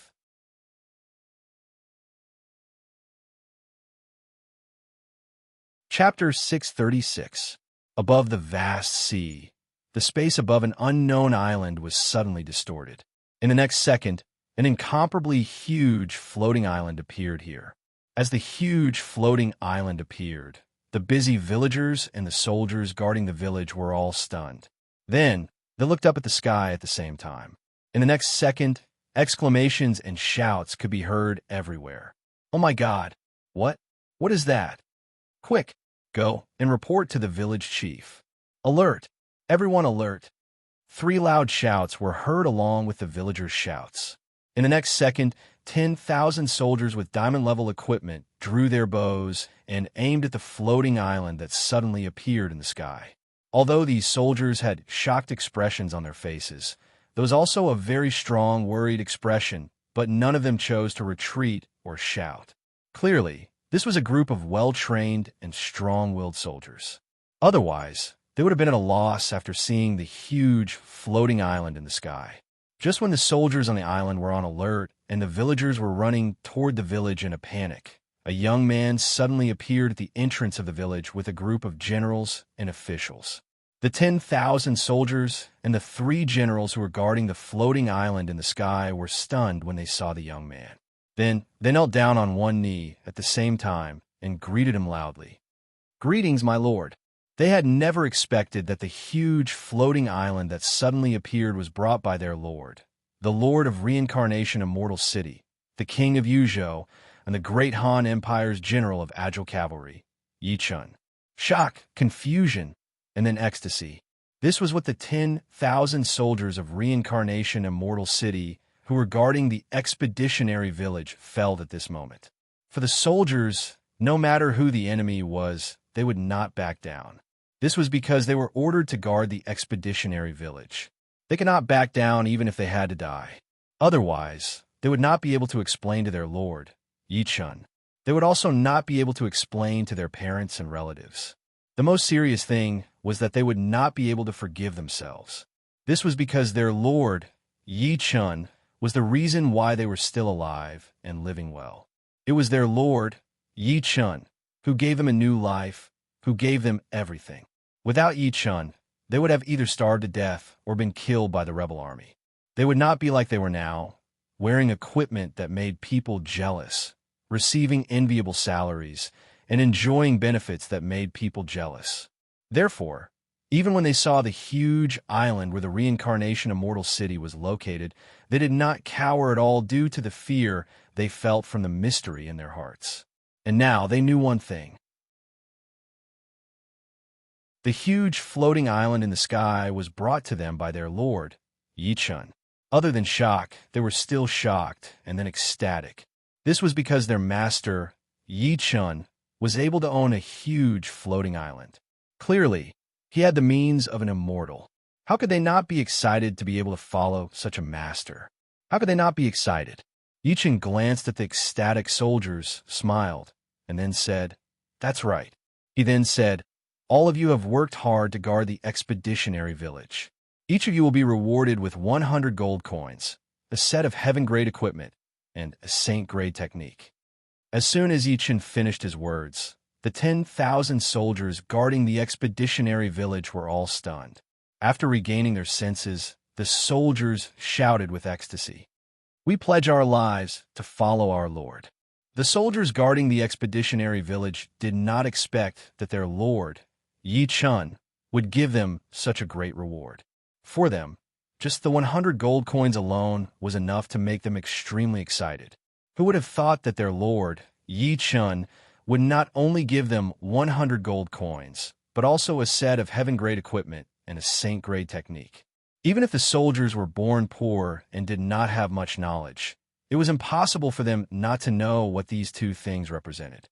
Although they had not seen the legendary top generals of the great Han Empire, they had heard many rumors. No matter how stupid they were, they knew one thing. Those top generals who left their names in history did not necessarily all have saint-grade techniques and heaven-grade equipment. But now, their lord, Yi Chun, had rewarded them with saint-grade techniques and heaven-grade equipment. How could they not be shocked and excited? After the shock and excitement, there was a strong sense of gratitude, as well as an uncontrollable desire to pledge their loyalty. Yi Chun glanced at the shocked and overjoyed soldiers. With a wave of his right hand, 10,000 saint-grade techniques instantly appeared in front of the soldiers. In the next second, Yi Chun chuckled and said, "Just learn the techniques. As for the heaven-grade equipment, you can change them after they are created." Yi Chun had obtained quite a few heaven-grade equipment during the Golden Turban Rebellion. However, those were not standard equipment and were not suitable for the soldiers to use.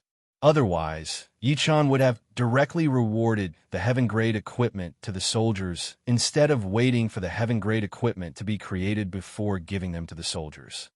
"Yes, my lord." The 10,000 soldiers of Samsara City who were guarding the expeditionary village bowed and replied loudly.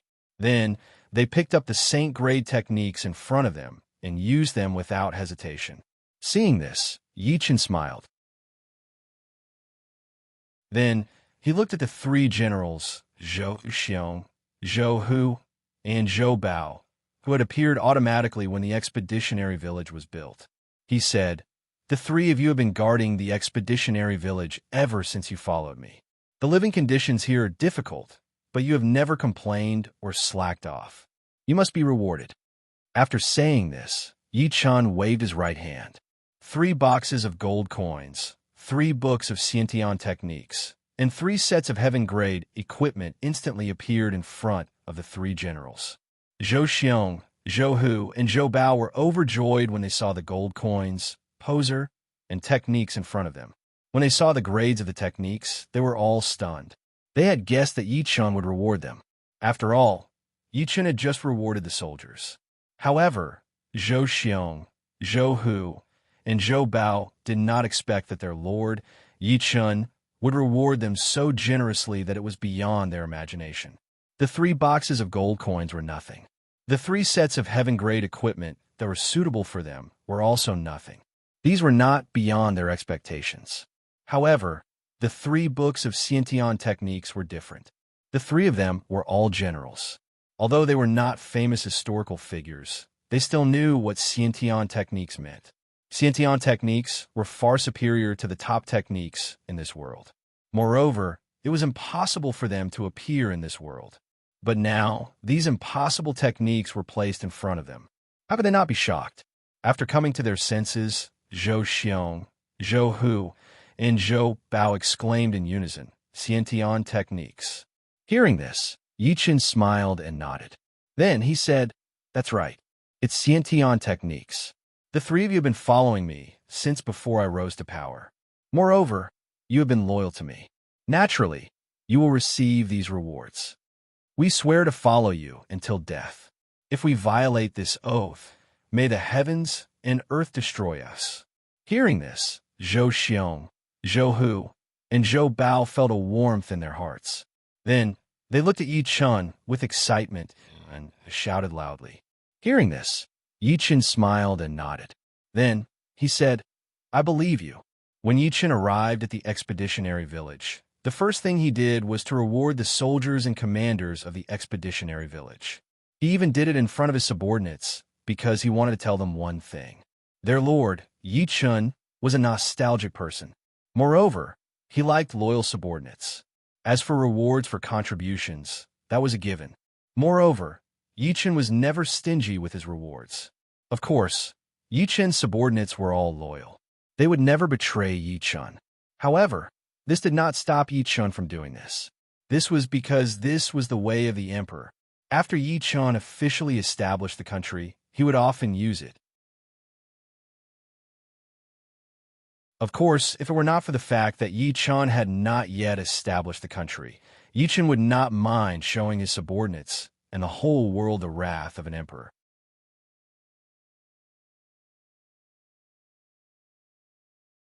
Chapter 637.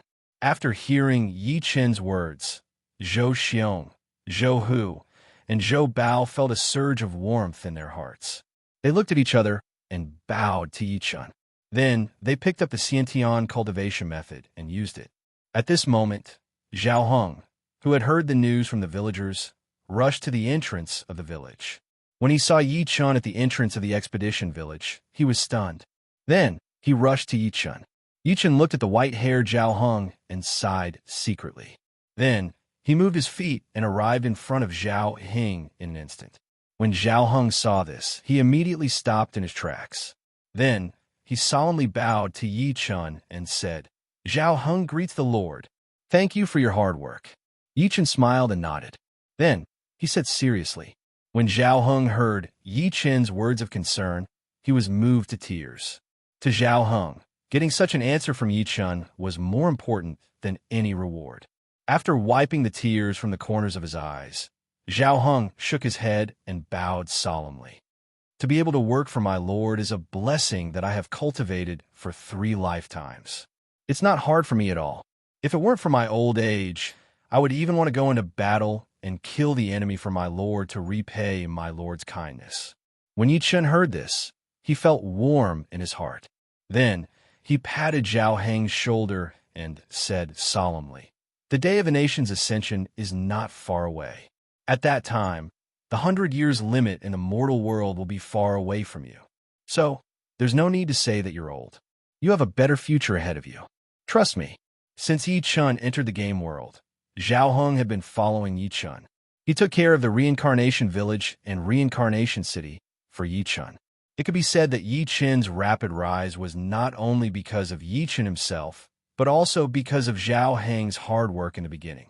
Although Zhao Heng didn't seem to have done much, and he didn't contribute much, his contributions were real.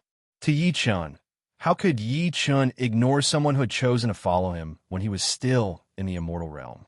It was also because of this reason that Yi Chun told Zhao Heng that the entire nation's ascension was not far away.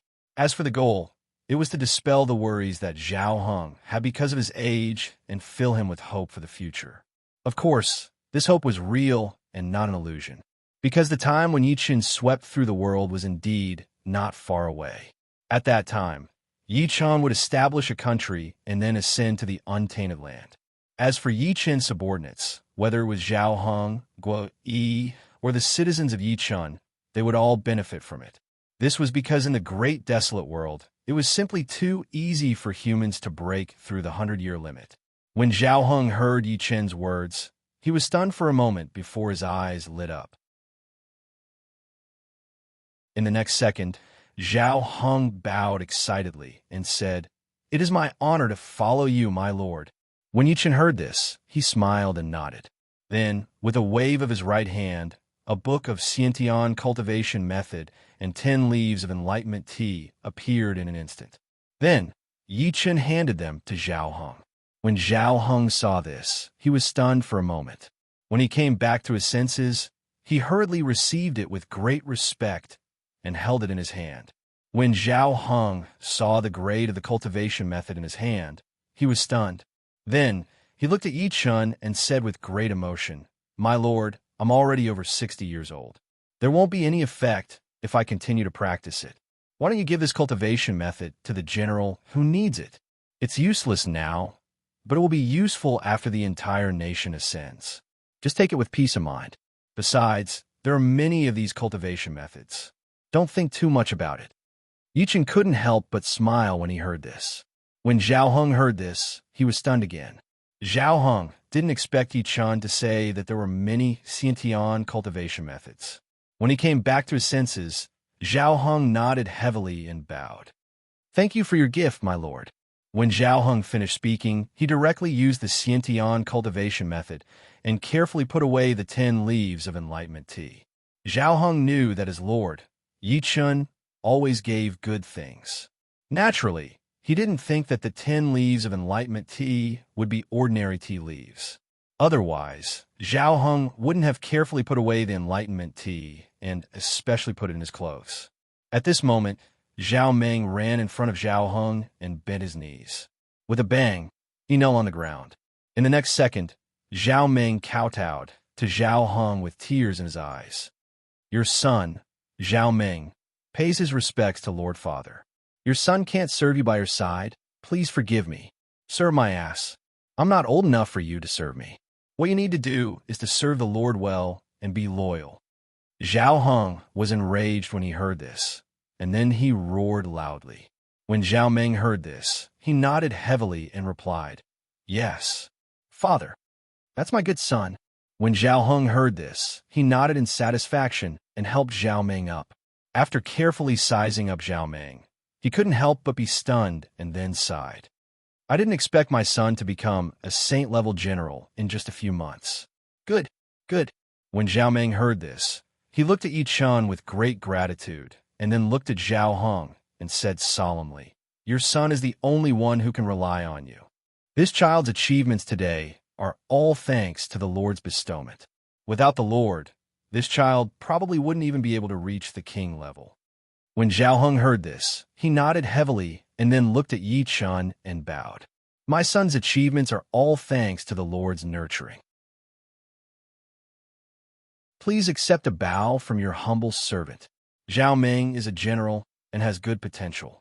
If he doesn't work hard, it's useless no matter how much I give him," Yi Chun said with a smile. When Zhao Heng heard this, he bowed again and then said solemnly, "My lord, if my son doesn't cherish the opportunity you have bestowed upon him, your humble servant will break his dog legs even if you don't say it." When Zhao Heng said this, Yichen couldn't help but be stunned. Then, the corners of his mouth twitched involuntarily. F***CK, dog legs. Just as Yichen didn't know whether to laugh or cry, Zhao Meng's face flushed red. As for Yichen's subordinates, they all looked at each other with strange expressions on their faces. Everyone wanted to laugh, but unfortunately, they couldn't. It was really uncomfortable to hold it in. When Zhao Yun saw this, he shook his head helplessly and then stepped forward and bowed to Zhao Hong. Zhao Yun pays his respects to second uncle. "Yunzheng, how has Xiaoyu been recently?" Zhao Hong, who had already realized what he had just said, coughed forcefully twice. Then, he looked at Zhao Yunzheng and asked. When Zhao Yunzheng heard this, he smiled faintly and then bowed. "Thank you for your concern, second uncle. Xiaoyu is doing very well. My lord loves Xiaoyu very much." Good, little Yu is blessed." Zhao Heng chuckled and nodded when he heard this, then said. When Zhao Yunzheng heard this, he smiled faintly and then nodded seriously. In Zhao Yun's opinion, his sister Zhao Yu was indeed blessed to be able to follow his lord, Yi Chun. This was because Yi Chun was really powerful and loved Zhao Yu very much. Moreover, Zhao Yu was really blessed. Most importantly, Zhao Yun knew one thing. His lord, Yi Chun, would definitely become an immortal in the future, an immortal. Although Zhao Yun didn't know what the world would be like after immortal ascension, just immortality was enough to prove Zhao Yu's blessing. This was because Yi Chun had always cherished the people around him and was never stingy with good things. If there was a need to give examples, Zhao Yun could easily give many examples. For example, a few hours ago, when Zhao Yu, who had gone to visit Yi Chun in the real world, returned to the reincarnation immortal city in the game world, she actually emitted the aura of a powerhouse. This was no small matter.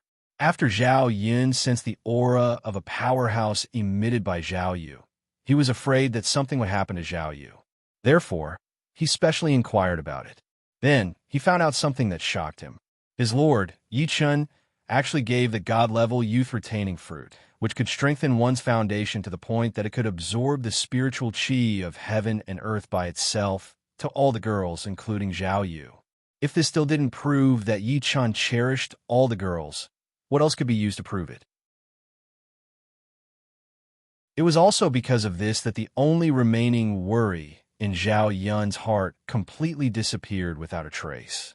This was because his sister, Zhao Yu, would soon become more powerful than him.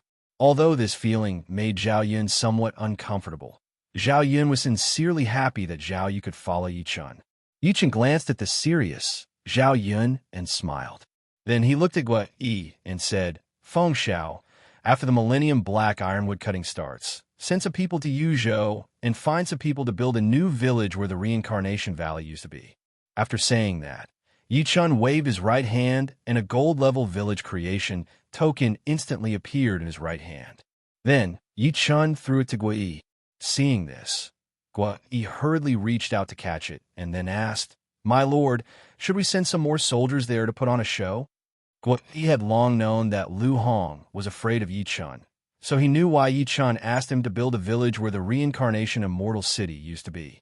Other than putting on a show for Lu Hong and letting Lu Hong know that the reincarnation immortal city was really destroyed when the demon clan invaded, so as to dispel his suspicion of Yi Chun, there was nothing else. Although Yi Chun was about to marry to Qiao and Xiao Qiao, without putting on a show for Lu Hong couldn't completely rest assured about Yi Chun. After hearing Gui Yi's question, Yi Chun thought for a moment and then said, "That's fine. Just send some soldiers there. That's fine. Let's put on a show to the fullest. By the way, remember to remind them that they're not allowed to talk about any news about the reincarnation immortal city, even if it's about family members. Let the soldiers return after this is over." "Yes, my lord." Hearing this, Gua Yi hurriedly bowed and said, "My lord." Yi Chun nodded and then looked at his subordinates and said, "There are still 3 days left. You still have 3 days to rest. Rest as much as you can. After 3 days, we will officially enter the secret realm." "Yes, my lord." Gua Yi, Zhao Yun, Dian Xiong, Zhao Meng, Guan Er, Kai Yin, and the others bowed and said loudly.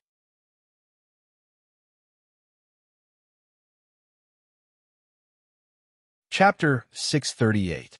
When Yi Chen heard this, he nodded and moved his mind. In the next second, the space in front of Yi Chen suddenly distorted. After glancing at the distorted space, Yi Chen took a step into it and disappeared. Luoyang's teleportation portal shone brightly. Countless players were teleporting there. As soon as they appeared, they went straight to the inn where Yi Chen had stayed. In less than 10 minutes, Luoyang, which had just experienced the Golden Turban Rebellion and the invasion of the Shifter race, was flooded with millions of players. This time, the players rushed over not to participate in the historical storyline or to fight a boss, but to participate in the auction. That's right, to participate in the auction. Yi Chen's auction. The players knew how difficult it was to obtain high-level cultivation techniques and equipment. If it was in the past, the players would have a headache. But now, the players didn't. Although the number of Golden Scarf or goblins killed by the players during the Golden Scarf Rebellion and the Goblins Invasion storyline wasn't high, they had still killed them. Therefore, the players had points. As long as they had points, and it wasn't a pitiful amount, they could exchange for Enlightenment Stones. As long as they had Enlightenment Stones, they could participate in the auction organized by the Great Han Empire's General of Agile Cavalry, the number 1 human, Yi Chen. Of course, if they didn't have enough points, they could also use spiritual herbs to participate in the auction. Yi Chen would also accept. This was because Yi Chen had already explained on the World Channel that the currency used in the auction was Enlightenment Stones and spiritual herbs. The players could guess that Enlightenment Stones weren't simple and knew the benefits of spiritual herbs. However, the players didn't want to give up on the powerful bait that Yi Chen had released. Enlightenment Stones could only be used for 1 minute. Spiritual herbs would disappear after eating them. However, cultivation techniques and equipment were lifelong. They wouldn't disappear no matter how they were used. Moreover, they could rapidly increase one's strength. Therefore, the players were looking forward to this auction. After all, there was no one who didn't want to quickly become stronger. Especially in 2 days, the protective shield of the safe cities in the real world would completely disappear. At that time, if they didn't have powerful weapons and powerful techniques, how could they survive in the real world? One had to know that in the real world, other than the human race, there was also the demon race. Of course, this was not important. What was important was that there were many demons, and they were extremely dangerous. They would eat anyone they saw. If you don't want to be eaten, you have to have the ability to not be eaten. Therefore, Yi Chen's auction attracted the attention of all the players. As long as they participated in Yi Chen's auction, they would be able to obtain weapons and techniques that could fight against the Shifter race. It was also because of this that the number of players who came to Luoyang, be it individuals or factions, was terrifying. In the time it took to brew a cup of tea, there were already millions of players, and this speed was still increasing crazily. Just as the players were frantically teleporting towards Luoyang, the space in the heaven room of the Luoyang suddenly distorted. Yi Chen, who had left for a while, took a step forward and appeared in the room. At this moment, the noisy discussion in the main hall of the inn instantly reached Yi Chen's ears. Say, why do you think Yi Chen insists on holding an auction? Wouldn't it be better to just state the price? How troublesome would that be? Are you stupid? The auction will definitely make more money. If the price is clearly stated, wouldn't it be as much as he wants? I don't know. Why does Yi Chen insist on using Enlightenment Stones as currency? Damn it, I only exchanged for 5 Enlightenment Stones this time. I can't bear to use them. Hee, what's there to guess? I only used 1 Enlightenment Stone. How should I put it? The feeling is that it clears my mind and clears my thoughts. I can understand many things that I didn't understand before. It also increases my skill proficiency. Other than that, there's nothing else. If that's the case, then Yi Chen specially pointed out the Dao Comprehension Stones for his soldiers to use. Damn, if that's the case, then Yi Chen's army is even more awesome. That's for sure. Who asked Yi Chen to be so rich? He has so many things. Sigh, it's really infuriating to compare oneself to others. Yi Chun is getting stronger and stronger. There's no one who can stop Yi Chun. No matter how I look at it, Yi Chun is going to unify the world. Isn't it better to unify the world? This way, the human race won't continue to be in chaos. When the time comes, Yi Chun will set the rules. Who will dare to defy him? Those who defy him will be killed. You look like a slave. Don't you know that the imperial system is regressing? Regressing my ass. Why don't you see what the world is like now? F***CK. I dare say that if the human race is not unified, there's no way to fight against the shifter race. When the time comes, everyone will die. This is a sad topic. Some people want to live a stable life. Some people want to be kings. Unfortunately, we're all players. Words carry little weight. Why do you care so much? Whoever wants to be kings can go. I just want to live well. Everything else isn't important. The players spoke one after another. It was very lively. After listening for a while, Yi Chun couldn't help but smile. Sure enough, the players could discover the basic use of the Enlightenment Stone, but they couldn't discover that the Enlightenment Stone was also useful for refining connate numinous treasures and comprehending the laws of heaven and earth. Thinking of this, Yi Chun couldn't help but raise his eyebrows. Then, he sent a message on the World Channel. The auction has officially begun. Those who want to participate in the auction, just shout out your bid. No matter where you are in Luoyang, you can shout out your bid. If you successfully win the bid, you just need to take out the corresponding Enlightenment Stone or Elixir. When the time comes, the auction items will be automatically sent out, and the payment will be automatically collected. In addition, I'll warn everyone, don't try anything funny, and don't steal or rob. Otherwise, you will be demoted to a criminal and imprisoned for 10 years. The moment Yi Chun's words landed, the entire World Channel exploded. F***CK. No way. You can shout out your bid anywhere in Luoyang. You even have to take out the payment? What's going on? Is there an auction like that? Yeah, it's an auction. Don't you need to be there? Did I F***king hear wrong? Or did Yi Chun say something wrong? I thought I heard wrong. So that's not the case. If that's the case, does Yi Chun have a way to conduct the auction from afar? Stop guessing. Why don't you think about what realm boss Yi Chun is at now? He's at the God Martial realm. F***CK. Since Boss Yi Chun said it's possible, it's definitely possible. Don't use your mortal mindset to look at Boss Yi Chun. Stop wasting time. It's best if they don't understand. Why are you saying so much? If they don't bid, won't we have one less competitor? F***CK. You treacherous scum. You actually have such ideas. Let me tell you, there's no way. As long as you bid, I'll crush you. You won't get a single item. Didn't you see the punishment Yi Chun spoke of? Idiot, that's a warning, not a real punishment. As long as you don't cause trouble, will Boss Yi Chun bother with you? The World Channel was abuzz with activity, constantly flooding the screen.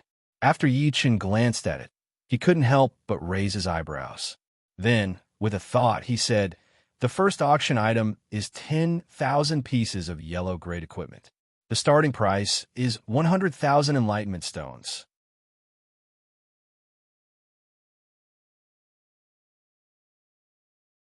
Chapter 639. Yi Chun's voice wasn't loud, but it reached the ears of all the players in Luoyang. In an instant, all the players, especially those who had just teleported to Luoyang, were dumbfounded. They didn't see Yi Chun, but Yi Chun's words were clearly transmitted to their ears. This kind of ability was unimaginable. But soon, the players' attention was drawn to the first item of the auction. In the next second, the individual players and the players from the smaller factions exploded. F***CK. Are you kidding me? 10,000 pieces of yellow-grade equipment? 100,000 Enlightenment Stones? What the hell? Didn't he say that anyone could participate in the auction? Only those big factions can afford to hold an auction like this. Yeah, F***CK. 100,000 Enlightenment Stones? I only have 13 Enlightenment Stones in total. How can I participate in the auction? Does Yi Chun think that we have too few Enlightenment Stones and that it's a waste of time? I don't think so, right? Yi Chun clearly said that all players could participate. If he changed his mind, wouldn't he be slapping his own face? F***CK. The concept of participation is huge. Even if you're here, you're still participating. F***CK. My balls are hurting. While the gamers were complaining about Yi Chen's unfairness, Yi Chun, who was in the top room of the inn, couldn't help but frown. Yi Chen's divine sense had already covered the entire Luoyang. Yi Chen naturally heard the players' discussion, and because he heard it, Yi Chen frowned. This was because Yi Chun had already made it clear that the auction he was going to hold was for all players. Anyone was allowed to attend. However, the individual players and the players from small factions were making a ruckus because of the large number of items being auctioned off. How could Yi Chen not frown? F***CK. Why don't they believe my words? Yi Chen had never thought of letting go of the enlightenment stones and elixirs in the hands of individual players or small factions. Otherwise, Yi Chen wouldn't have made it clear on the World Channel that everyone could participate. As for Yi Chun auctioning off 10,000 pieces of yellow-grade equipment, he was specifically targeting large powers. He would first sell off a large amount of his stock before targeting individual players and players from small powers. Who would have thought that some individual players, as well as players from small factions, would be enraged because there were too many items being auctioned at the start? This was not the result that Yi Chun wanted to see. When he thought of this, Yi Chun narrowed his eyes and shouted, "Don't worry. If you want to participate in the auction, stay in Luoyang. If you don't believe me, scram. If you dare to cause trouble or continue making a ruckus, die." The moment Yi Chen's cold and heartless words fell, all the players in Luoyang fell silent. They looked at each other and didn't dare to continue speaking. At this moment, the players only had one thought in their minds. F***CK. That's too domineering. However, the individual players and the small factions who didn't believe Yi Chun dispelled their suspicions and worries because of Yi Chen's domineering words. Although Yi Chen's words were domineering, how could the players not understand the underlying meaning? To be precise, Yi Chun was telling all the players who came to Luoyang that regardless of whether they were an individual or a faction, they would gain something. Only the large factions would participate in the auction at the start. As for the individual players and small factions, they were arranged to be at the end. Yi Chun, who was in the top room of the inn, used his divine sense to detect that the players had quietened down. He said, "Those who want to participate in the auction can make a bid now. No matter where you are, you can make a bid. Every bid must be at least 1,000. Once Yi Chen's words fell, the leaders of the large factions all tried to make a bid. In the next second, all the leaders of the large factions froze on the spot, as the prices of all the bidders were clearly transmitted to their ears. After a brief moment of shock, the leaders of the large factions all started to raise the price without hesitation. A few seconds later, the price of 10,000 pieces of yellow rank equipment was raised to 285,000 enlightenment stones. No one made a bid after that. Yi Chun, who was using his divine sense outside the inn, saw this and directly said, "Sky Dragon City, Zhang Yinwen bids 285,000 enlightenment stones, going once." After a short pause, Yi Chun spoke again. "Sky Dragon City, Zhang Yinwen bids 285,000 enlightenment stones, going twice." After another pause, Yi Chun spoke again. "Congratulations, Sky Dragon City, Zhang Yinwen, for bidding for 10,000 pieces of yellow rank equipment for 285,000 enlightenment stones. Please place the 285,000 enlightenment stones in front of you." Once Yi Chen's words fell, Sky Dragon City's alliance master Zhang Yinwen hurriedly waved his hand behind him. Not long after, a group of Sky Dragon City players carried boxes to Zhang Yinwen's side and placed them one by one. At this moment, the 29 chests containing the enlightenment stones instantly flew up and quickly flew towards the inn. Then, 10,000 pieces of yellow-grade equipment flew out from the inn and landed in front of Zhang Yinwen. The surrounding players who saw this scene all couldn't help but reveal shocked expressions. In addition, they had expected this to happen. As for Sky Dragon City's alliance master Zhang Yinwen, who successfully bid for 10,000 pieces of yellow rank equipment. After a short moment of shock, he hurriedly went up to check the attributes of the yellow rank equipment. When he saw that all the yellow rank equipment were soul equipment, He immediately raised his head to the sky and laughed wildly. He then hurriedly called for his subordinates to collect the equipment on the spot and bind them with blood. The surrounding players who saw this scene all revealed incomparably envious gazes. Because from this moment onwards, the 10,000 subordinates of Sky Dragon City all had a piece of yellow rank equipment that could be summoned in the real world. With this grade of equipment, if they were to face demonic beasts of the devil race, they could easily kill them.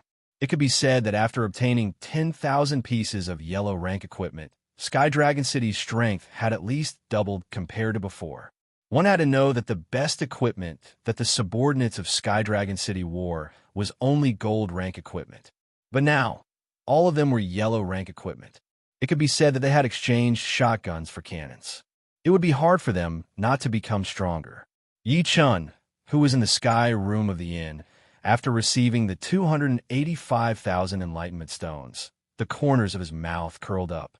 Trash that he didn't want, after casually dealing with it, could actually be exchanged for so many enlightenment stones. This transaction was simply too profitable. One couldn't blame Yi Chun for thinking this way.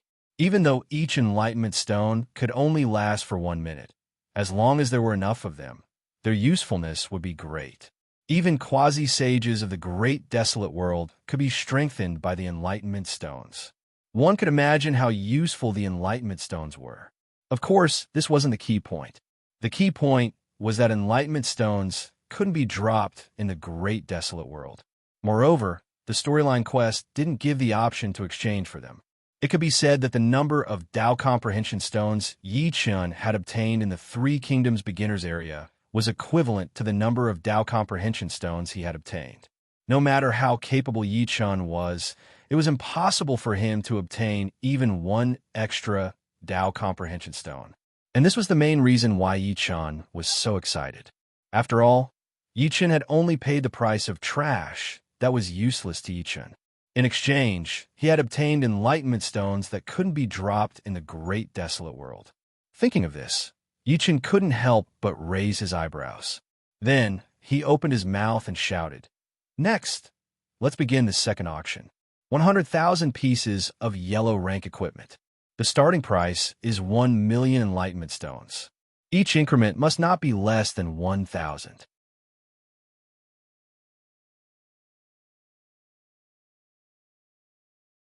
Chapter 640. As soon as Yi Chun finished speaking, the leaders of the various large factions all scrambled to shout out their bids. When the price of the 100,000 pieces of yellow rank equipment reached 1,300,000 enlightenment stones, it stopped. Then Yi Chun collected the enlightenment stones and took out 100,000 pieces of yellow rank equipment. The second batch of equipment was quickly sold. After that, Yi Chun began the third batch of equipment.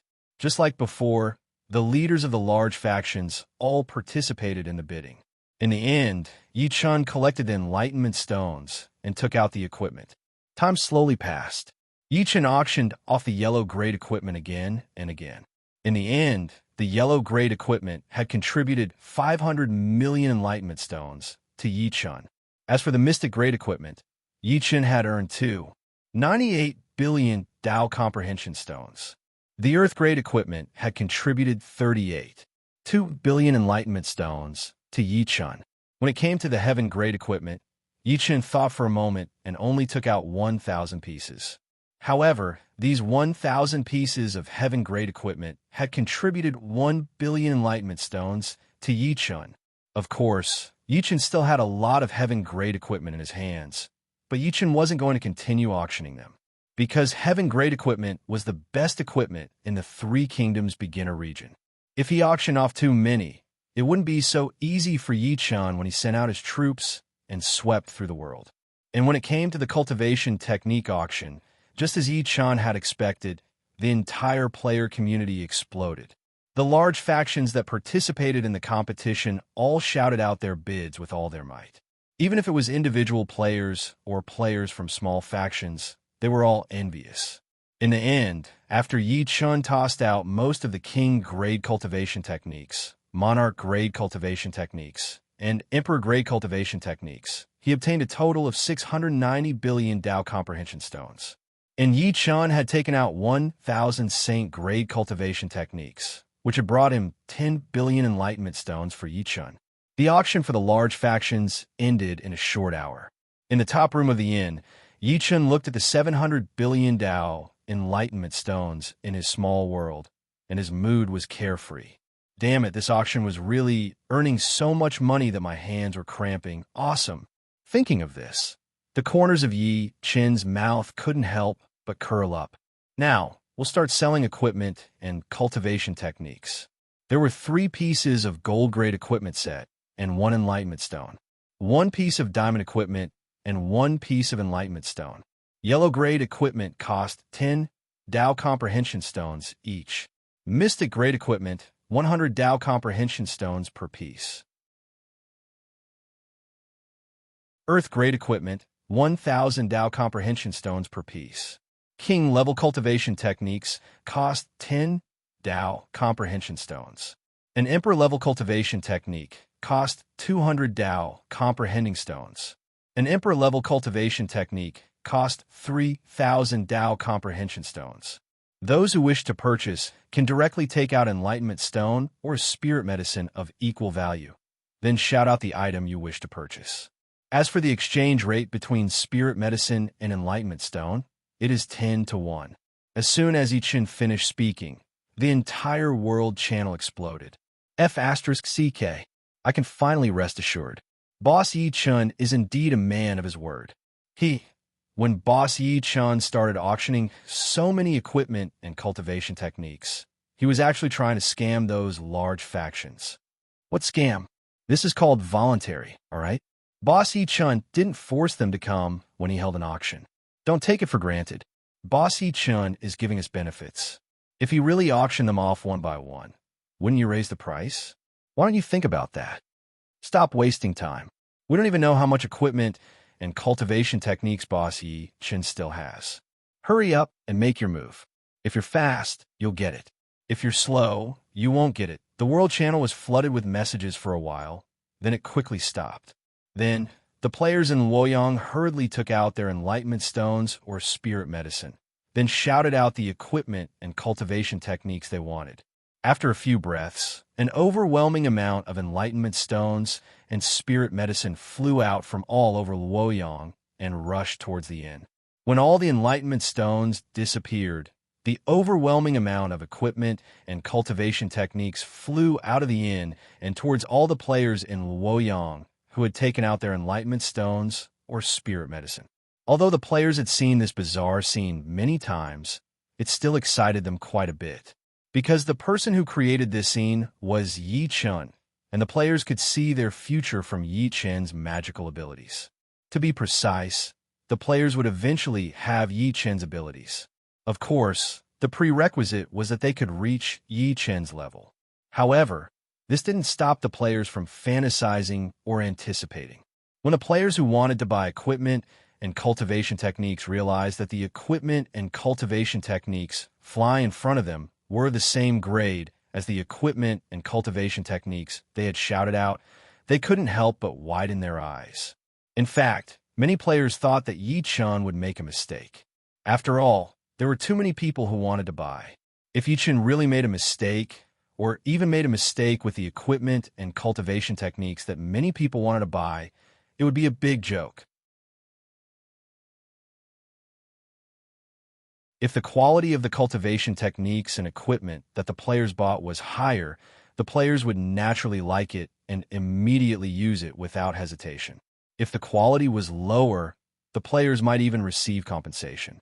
Although this was just the players' small thoughts, it really existed in the players' hearts. Of course, the players had their own thoughts, but they were also worried that after Yi Chun made a mistake, he would kill the players who had obtained the high-grade cultivation techniques and equipment, or forcefully take them back. As for the players who had obtained the low-grade cultivation techniques and equipment, Yi Chun might just ignore them. These were the players' thoughts. They were expectant and worried. Unfortunately, the reality was that although Yi Chun controlled tens of millions of cultivation techniques and equipment, there wasn't a single mistake. After the players recovered from their shock, they looked at the players around them vigilantly. Then they hurriedly dripped their blood on the equipment and used the cultivation techniques on the spot. There was no choice. There were many players who bought the equipment and cultivation techniques, but there were also many players who didn't buy anything. Those people were all jealous. If they used it later, although Yi Chun had said at the beginning of the auction, no one could guarantee that there wouldn't be people who would take the risk and snatch it. The individual players and the players from the small factions were all excited and vigilant as they used the equipment and cultivation techniques that they had bought.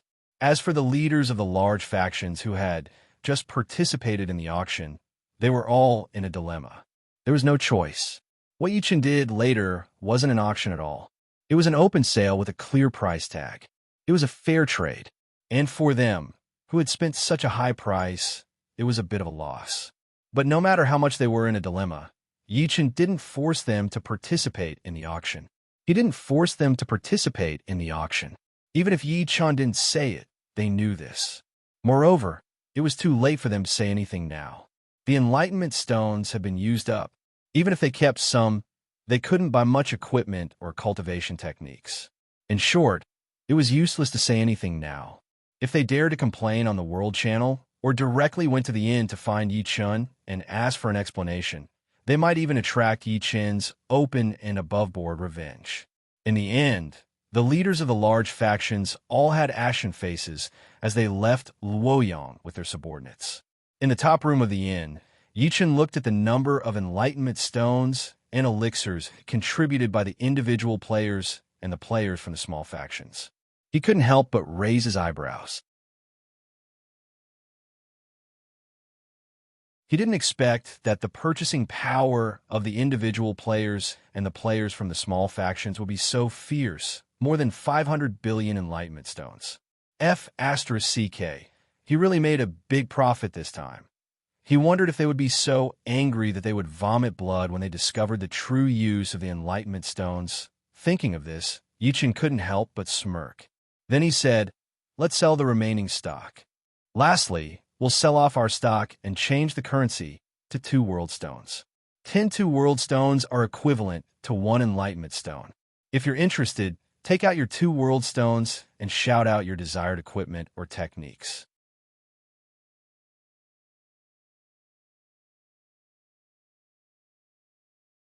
Chapter 641. Yi Chun didn't mention that the 2 world stone could be used as a currency until now. Of course, he did on purpose. As for his goal, other than preventing the players from testing the 2 world stone, he wanted to squeeze as much out of the enlightenment stone as possible. After all, the enlightenment stone was far more useful to Yi Chun than the 2 world stone. If he had to choose between the enlightenment stone and the 2 world stone, Yi Chun would choose the enlightenment stone without hesitation. There was no doubt about that. And now, Yi Chun had achieved his goal. Naturally, he would release the 2 world stone, which was far less valuable than the enlightenment stone, and squeeze more out of the players. After all, the 2 world stone was also very useful to Yi Chun. Yi Chun wouldn't let go of the points in the players' hands so easily. The moment Yi Chun said that, the players in Luoyang were all stunned. Then, they were all in an uproar. Damn, what's going on? 2 world stone? Damn, why didn't he mention the 2 world stone at the start? Why did he make me exchange for the enlightenment stone? F***CK. Why do I feel like this is Yi Chun's scheme? He made us exchange for the enlightenment stone in bulk, and now he wants us to exchange for the 2 world stone? It must be a trick. Damn, I feel like the enlightenment stone isn't simple. Otherwise, Yi Chun wouldn't spend so much effort to get us to exchange for the enlightenment stone. So what if it's not simple? We've already exchanged for it and used it all. Yi Chun has who knows how many enlightenment stones he has. What's the use of regretting it? Damn, I'll exchange my remaining points for the 2 world stone and keep it until it appreciates. I won't let Yi Chun take advantage of it. That's right, we have to keep the 2 world stone. We can't let Yi Chun take it for free. I say, can't you see that the 2 world stone doesn't have much effect on Yi Chun?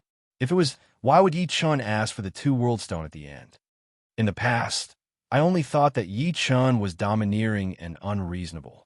I didn't expect him to be so sinister. So what if you're sinister? Do you dare to cause trouble for Yi Chun? Don't forget, Yi Chun is now the strongest person in the human race, and his strength can crush everyone.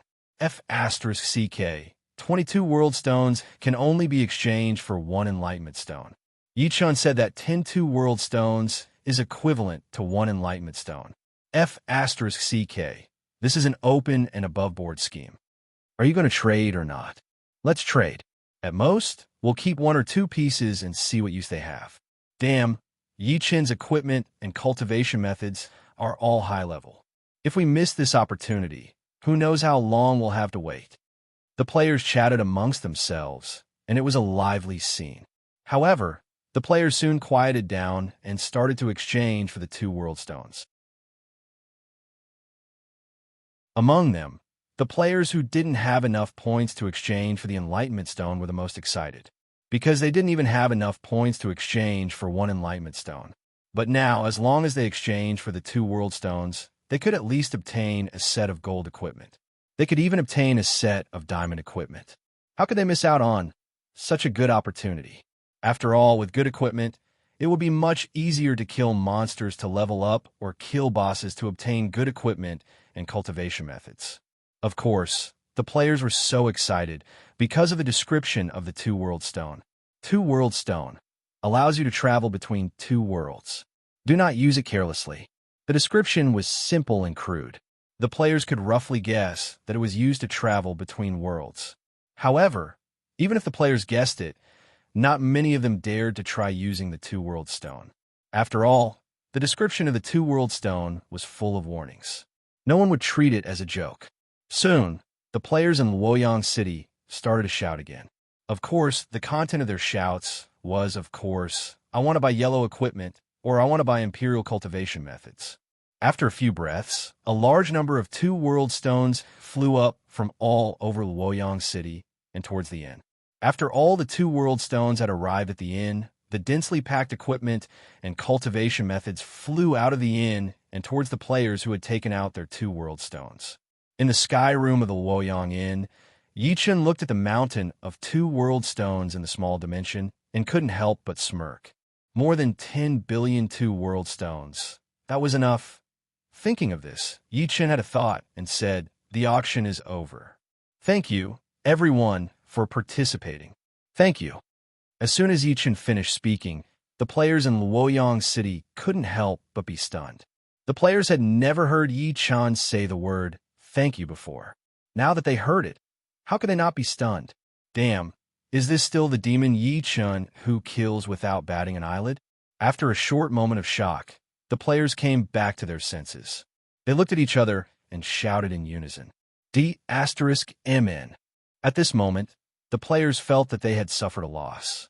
Then it became D**MN. We suffered a huge loss. No matter what the players thought, the outcome was already decided. Yichun had obtained a large number of Enlightenment Stones and 2 World Stones from them. No matter how much they regretted or felt conflicted, it was useless. In the sky room of the inn, Yichun heard the players in Luoyang City shouting in unison and smiled coldly. Then, he curled his lips in disdain. Yichun didn't care what the players thought. Yichun only cared about one thing.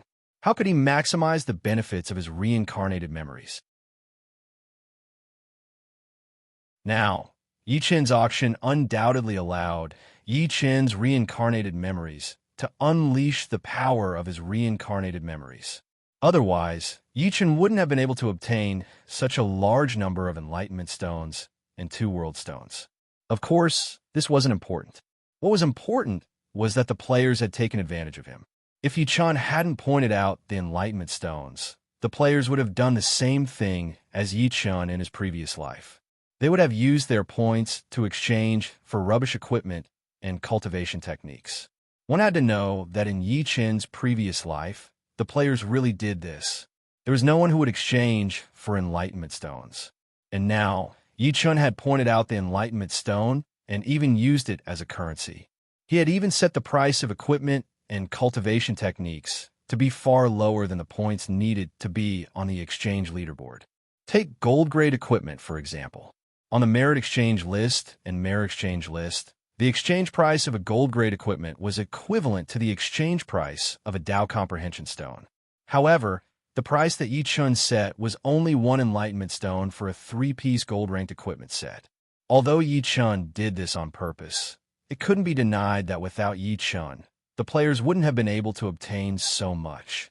But in the end, the players still thought that Yi Chun had cheated them and taken advantage of them. How could Yi Chun be happy about this? Of course, if they really calculated the value, Yi Chun had cheated the players. But the crux of the problem was that without Yi Chun, the players wouldn't have been able to exchange for so many enlightenment stones. Of course, whether he cheated them or not, Yi Chun wouldn't feel any burden in his heart.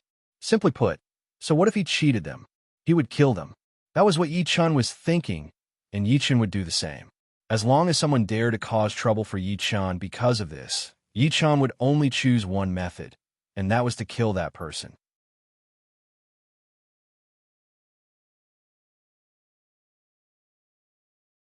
Chapter 642. Thinking of this, Yi Chun's eyes narrowed, a cold glint flashing through his eyes. At this time, the innkeeper suddenly came to the door, and then carefully bowed and said,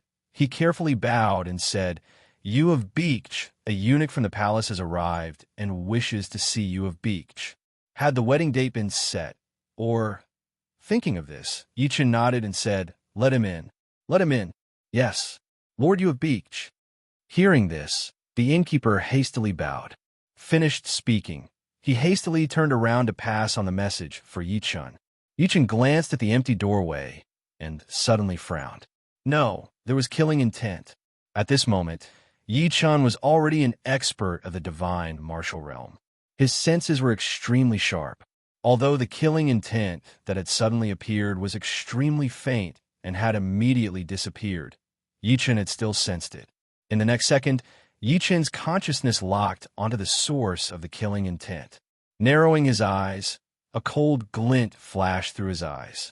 A eunuch from the palace, the strands of killing intent that had suddenly leaked out from the inn had originated from the eunuchs from the palace that the innkeeper had spoken of. If it were anyone else, upon discovering that the killing intent originated from a eunuch, they would most likely attribute it to Zhang Li and the other eunuchs. However, Yi Chun would not. Putting aside the fact that Yi Chun was currently one of the eunuchs, the fact that Yi Chun was about to marry Lu Hong's adopted daughter, Princess Zhaoyang Daqiao, and Princess Changle Xiaoqiao, made it impossible for the eunuchs to act against Yi Chun. But now, a eunuch had suddenly appeared in the inn. Moreover, this eunuch was extremely skilled at concealing his killing intent. At the same time, he was also a native eunuch. What did this mean? Someone had used a chess piece planted in the palace to act against Yi Chun. This was to sow discord and to use a native eunuch. Interesting. Thinking of this, Yi Chun smiled coldly. Yi Chun didn't know who had sent the eunuch, but Yi Chun knew one thing for certain. The person who had sent this eunuch was definitely a player. Moreover, it was the leader of a large power. As for the purpose, it was to kill Yi Chun. Even if it didn't succeed, it would make Yi Chun misunderstand the eunuchs of Yi Chun's faction. Then, Yi Chun would make a move on the eunuchs and take revenge on them. In this way, the eunuchs would definitely treat Yi Chun as an enemy and devise a series of plots and machinations to kill Yi Chun. Even if Yi Chun could not be killed by the eunuchs, Yi Chun would have to face some restrictions, such as being stripped of his official position, his title, and so on. Then, Yi Chun's path to ruling the world would be blocked. Without an official position or a title, he wouldn't have a proper name. Just as Yi Chun thought of this, the young eunuch from the palace timidly arrived at the door. Then, he bowed solemnly to Yi Chun and said, "This servant pays respects to you, Lord Beach." "What is it?" Yi Chun looked at the eunuch and asked. When the young eunuch heard this, he immediately smiled flatteringly and said, "Reporting to you, Lord Beach, His Majesty misses you, Lord Beach, very much. Thus, he specially sent this servant to pass on a message for you, Lord Beach, to enter the palace to meet His Majesty." Enter the palace to meet His Majesty. Damn, this is even more awesome.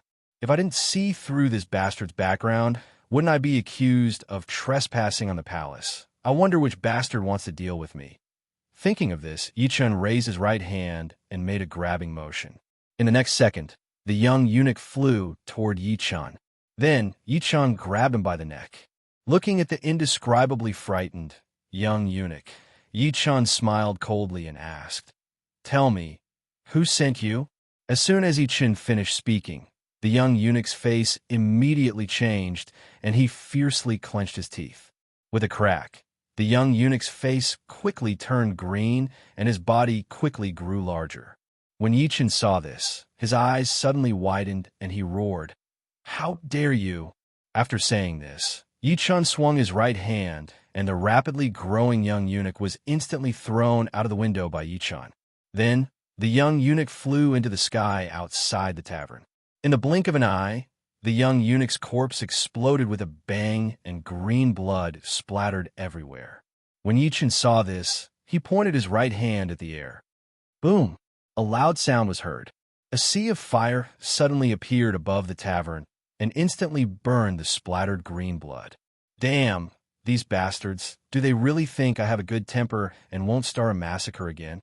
Thinking of this, Yi Chun's eyes suddenly flashed with a cold light. Then he released his divine sense and instantly covered all of Luoyang. After a few breaths, Yi Chun narrowed his eyes and took a step forward, instantly disappearing from the sky room. At that moment, Yi Chun's auction had ended, but there were still tens of millions of players in Luoyang City. Although there were fewer players near the tavern Yi Chun was in at the beginning, there were still many of them. Yi Chun's angry roar, the young eunuch's sudden explosion, and the sea of fire roasting the green blood were all seen by the players around the tavern. At that moment, the players looked at each other, and there was an uproar. Damn, what's going on? I think I saw a young eunuch being thrown out of Yi Chun's room and exploding. You didn't see wrong, but that's not the point. After the young eunuch exploded, green blood splattered everywhere. That's poisonous blood. Doesn't this mean that someone wants to deal with Yi Chun? Could it be that Zhang Li and the other senior eunuchs want to deal with Yi Chun? It must be. Don't forget that the one who exploded was a young eunuch. If it wasn't incited by Zhang Li and the other senior eunuchs, why would the young eunuch come to deal with Yi Chun for no reason? He even used such a sinister method to deal with Yi Chun. Hee, this is going to be a good show. I wonder if Yi Chun will kill Zhang Li and the other senior eunuchs. I think so. Don't forget how ferocious Yi Chun was back then. He killed so many people at the drop of a hat. I don't think so. Don't forget that those eunuchs are quite capable. They can't be killed just like that. If they were killed casually, it would be strange if Lu Hong didn't get angry. Just as the players were discussing amongst themselves, in Luoyang City, in a commoner's house, the space suddenly distorted. In the next second, Yi Chun took a step forward and appeared there. The moment Yi Chun appeared, 3 exclamations were heard. Yi Chun! In the next second, the 3 of them shouted at the same time. Quickly log off. Upon hearing this, Yi Chun squinted his eyes and pointed at the air with his right hand. In the next second, the bodies of the 3 players, which had just begun to blur, instantly solidified and were fixed in place. When Yi Chun saw this, he sneered. With a wave of his right hand, the thick black Godslayer instantly appeared in his hand. When the 3 players saw this, their pupils constricted. Clearly, the 3 players were very afraid of Yi Chun's Godslayer. Otherwise, they wouldn't have acted like this. In the next second, the chubby middle-aged player among the 3 forced a few laughs and said, "Don't worry. Yi Chun, we didn't offend you." Why? His words came to an abrupt end after a poochie sound. At the same time, the Godslayer flashed and devoured the player's soul. Yi Chun didn't say anything. His act of stabbing a player to death frightened the other 2 players. In the next second, the 2 of them shouted at the same time, "Lord, you of Beach, this has nothing to do with us. Our boss insisted on doing this."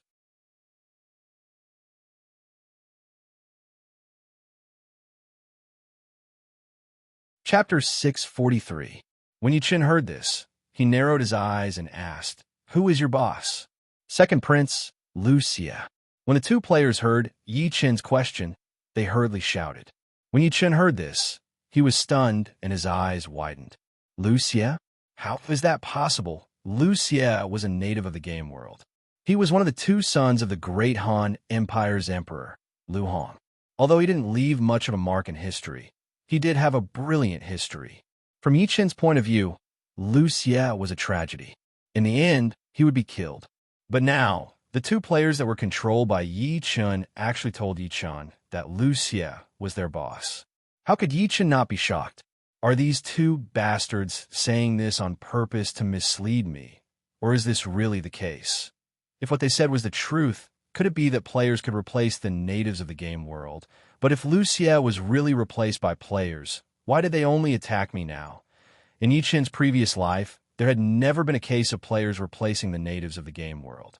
Otherwise, Yi Chen wouldn't have been so shocked when he heard Lu Xie's identity. After all, it wasn't a small matter for players to replace the natives of the game world. Not to mention, the player was replacing the son of the Great Han Empire's Emperor Lu Hong, Lu Xie's position. If it really happened, no matter how hard the players try to hide, they would eventually be exposed. However, in Yi Chen's previous life, there was no such rumor. Thinking of this, Yi Chen's face darkened. In the next second, Yi Chen pointed the Godslayer in his right hand at the two players and asked, "Are you sure Lu Xie is the boss you speak of?" "Yes, Sir Yu of Beach. I can swear that Lu Xie really is our boss. He used a special treasure, the 9 turns in balcony, and after 9 reincarnations, he replaced Lu Xie." The two players who had been rooted to the spot by Yi Chen shivered when they saw the black and thick god-slaying spear in front of them. Then, they hurriedly nodded in response. 9 turns in balcony, damn, I haven't heard of this thing in my previous life. Why is it here? Thinking of this, Yi Chen's brows furrowed. Yi Chen thought of his reincarnation. More accurately, after Yi Chen reincarnated, the players' experiences in this life were more or less affected. So it wasn't strange that there were some special changes. Damn, if players can replace the natives of the game world's natives, and even replace the natives of the game world's game world, and even Yi Chen's men.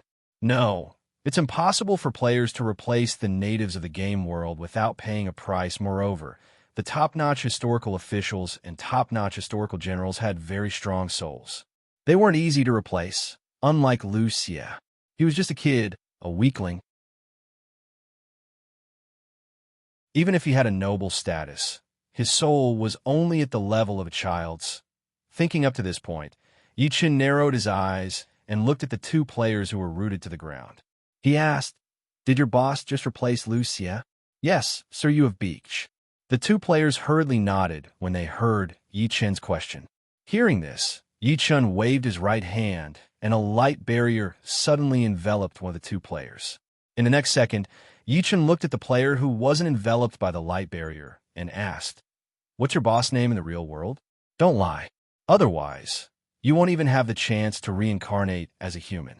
The player who wasn't enveloped by the light barrier was stunned when he saw his companion being enveloped by the light barrier. When he heard Yi Chen's blatant threat, his expression changed drastically. When Yi Chen saw this, he smiled coldly and shouted, "Speak." Yi Chen deliberately released a light barrier that blocked out sound and sight. The purpose was to prevent the two players from colluding and randomly saying a person's name to mislead Yi Chen. In fact, when the two players said that their boss had replaced Lu Xie, Yi Chen didn't completely believe them. Of course, Yi Chen wasn't bothered by this. If they didn't understand, it didn't matter. He could directly interrogate them. When the player who wasn't enveloped by the light barrier heard this, he suddenly trembled. He looked at Yi Chen's Godslayer in horror and said in a trembling voice, "Li Mubai, Lord Yu of Beach, our boss is called Li Mubai. Just yesterday, he replaced Lu Xie." Although the player who wasn't enveloped by the light barrier didn't know why Yi Chen suddenly created the light barrier, he knew that Yi Chen wouldn't create a light barrier for no reason. If he lied, Yi Chen might see through it. When the player who wasn't enveloped by the light barrier thought of Yi Chen's past deeds, he felt a chill run down his spine. He didn't want to die, nor did he want his soul to be destroyed. He didn't want to completely disappear from this world. Therefore, he didn't dare to hide it and said it. Yi Chen's divine sense had been locked onto this player. When he heard this, his face sank. This player wasn't lying. If he was lying, Yi Chen's divine sense would easily detect it. However, this was the crux of the problem. This player wasn't lying. This meant that someone really did replace Lu Xie. Moreover, the person who replaced Lu Xie was one of the most famous human experts in Yi Chen's previous life, Li Mubai.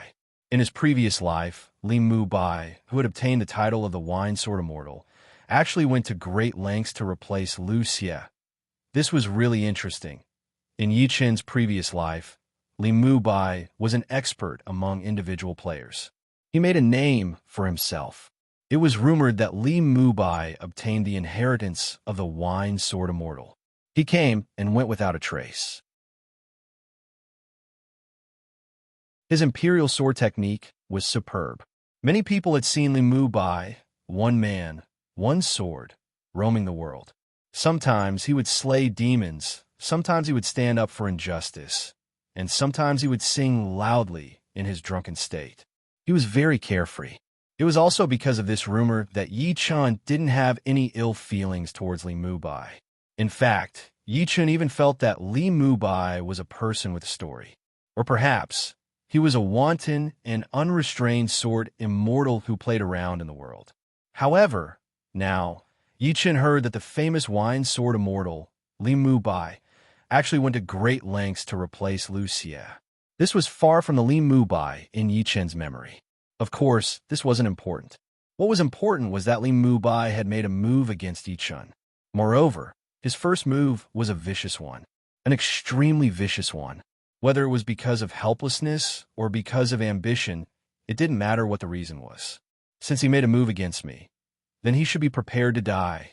Thinking of this, Yi Chen's eyes narrowed. A cold light flashed in his eyes.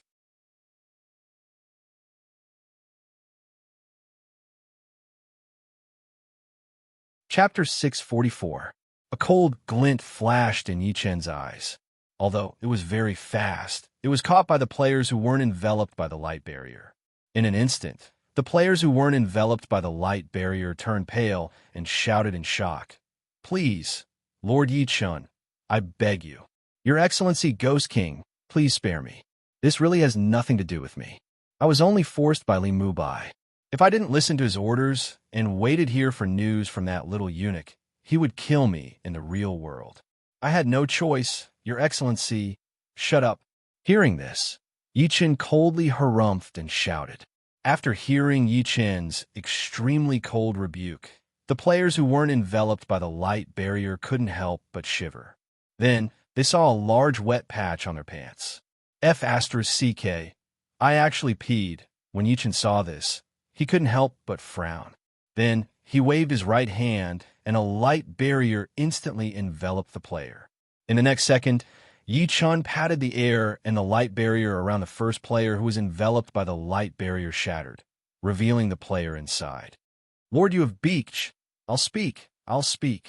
The moment the player who appeared from the light barrier saw Yi Chen, he immediately shouted in a shrill voice.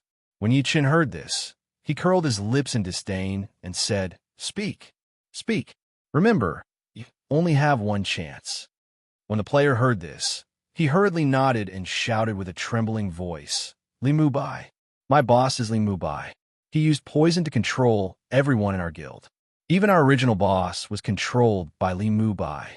Later, he found the 9 transformations in balcony in our guild's warehouse and obtained 9 chances to rebuild his account. Just yesterday, he successfully became Lu Xie. Then, he ordered us to wait here for a little eunuch's message. If we couldn't wait, he told us to quickly return and tell him. If we waited, he told us to immediately leave Luoyang and gather everyone in the guild to head to Yuzhou and wait for his orders. The player paused for only a blink of an eye before he shouted again. That's right. Lord, you have beaked our original boss, and we all tried to dissuade Li Mubai. However, this slut only wanted to plot against you. Lord, you have beaked. Please understand. Yi Chen, whose divine sense had been locked onto this player, narrowed his eyes when he heard this. So that's how it was. This Be***star has really made a great move. On one hand, he wants to deal with me. On the other hand, he wants to take over my Yuzhou province. If he fails, he could still be protected by the identity of the second prince. It was a good plan, but it was a pity that he thought too much. Do you really think that I will have scruples just because Xiu Xiu is the second prince? Thinking of this, Yi Chun smiled coldly and clapped his left hand. Bang! Bang! Two sounds of bodies exploding instantly rang out. The bodies of the two players controlled by Yi Chun instantly exploded into chunks of flesh that splattered all over the ground.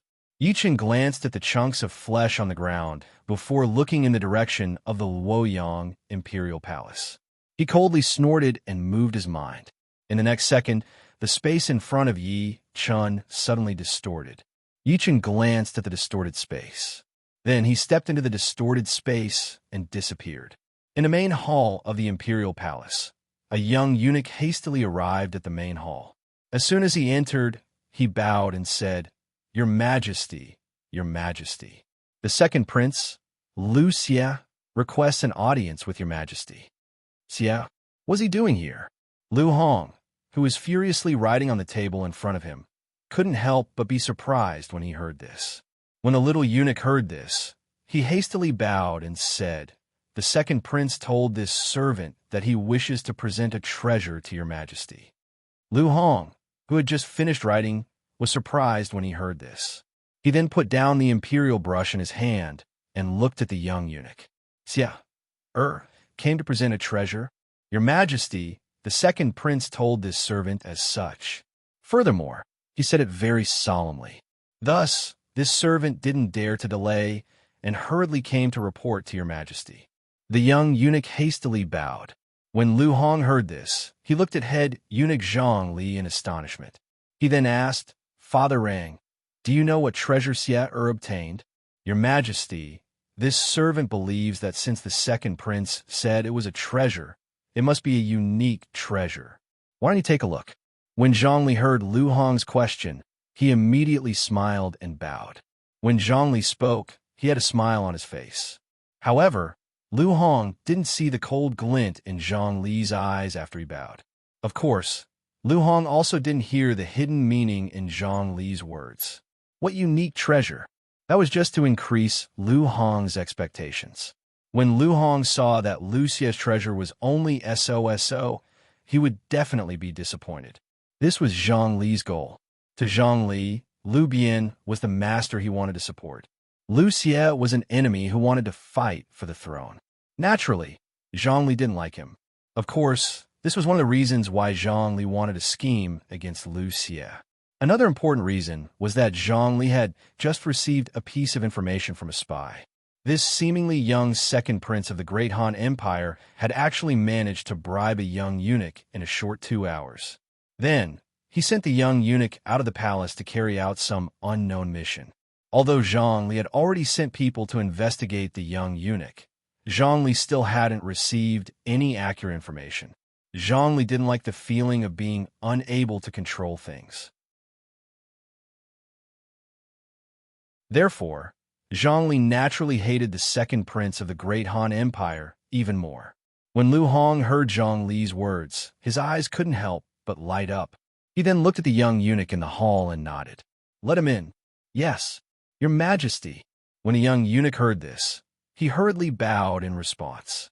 Then, he turned around and left the hall to call second prince Lu Xie. Lu Hong glanced at the young eunuch who had left. Then, he looked at the table in front of him. Because of the delay, the writing had stopped. He couldn't help but frown. In the next second, Lu Hong looked at Zhang Li and asked, "Father Rang, can't the wedding date be brought forward again?" Reporting to Your Majesty, this servant also hopes that the wedding date can be brought forward. This way, the great general of agile cavalry can be closer to Your Majesty as soon as possible. However, the imperial astronomer has calculated that it will take at least 5 days. If it is brought forward again, it won't be an auspicious date. It will have a great impact on Your Majesty. When Zhang Li heard this, he hurriedly bowed. When Lu Hong heard this, he let out a long sigh and said, "Then, if that's the case, then it will be 5 days. If that's the case, then let's wait another 5 days. At that time, my 2 daughters will be married to my good son-in-law. Then I can sit back and relax." When Zhang Li heard this, he immediately smiled flatteringly and bowed. Not only that, "Your Majesty, you don't know this, but this servant specially looked for the imperial astronomer to calculate. After 5 days, the Great Han Empire will be in your Majesty's hands. At that time, the Great Han Empire will be like the sun in the sky, overshadowing all the previous emperors. In your Majesty, you will become the only emperor throughout the ages, illuminating all the ages." When Zhongli heard this, he immediately smiled flatteringly and bowed. When Lu Hong heard this, his eyes suddenly widened. Then he shouted with incomparable ecstasy, "Is it really so? Your Majesty, this servant wouldn't dare to deceive your Majesty." When Zhongli heard this, he hurriedly knelt and loudly bowed. When Lu Hong heard this, he laughed and then shouted, "Good."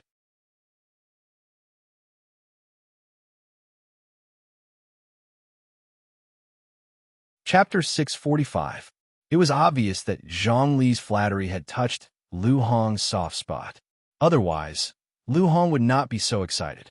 That was indeed the case.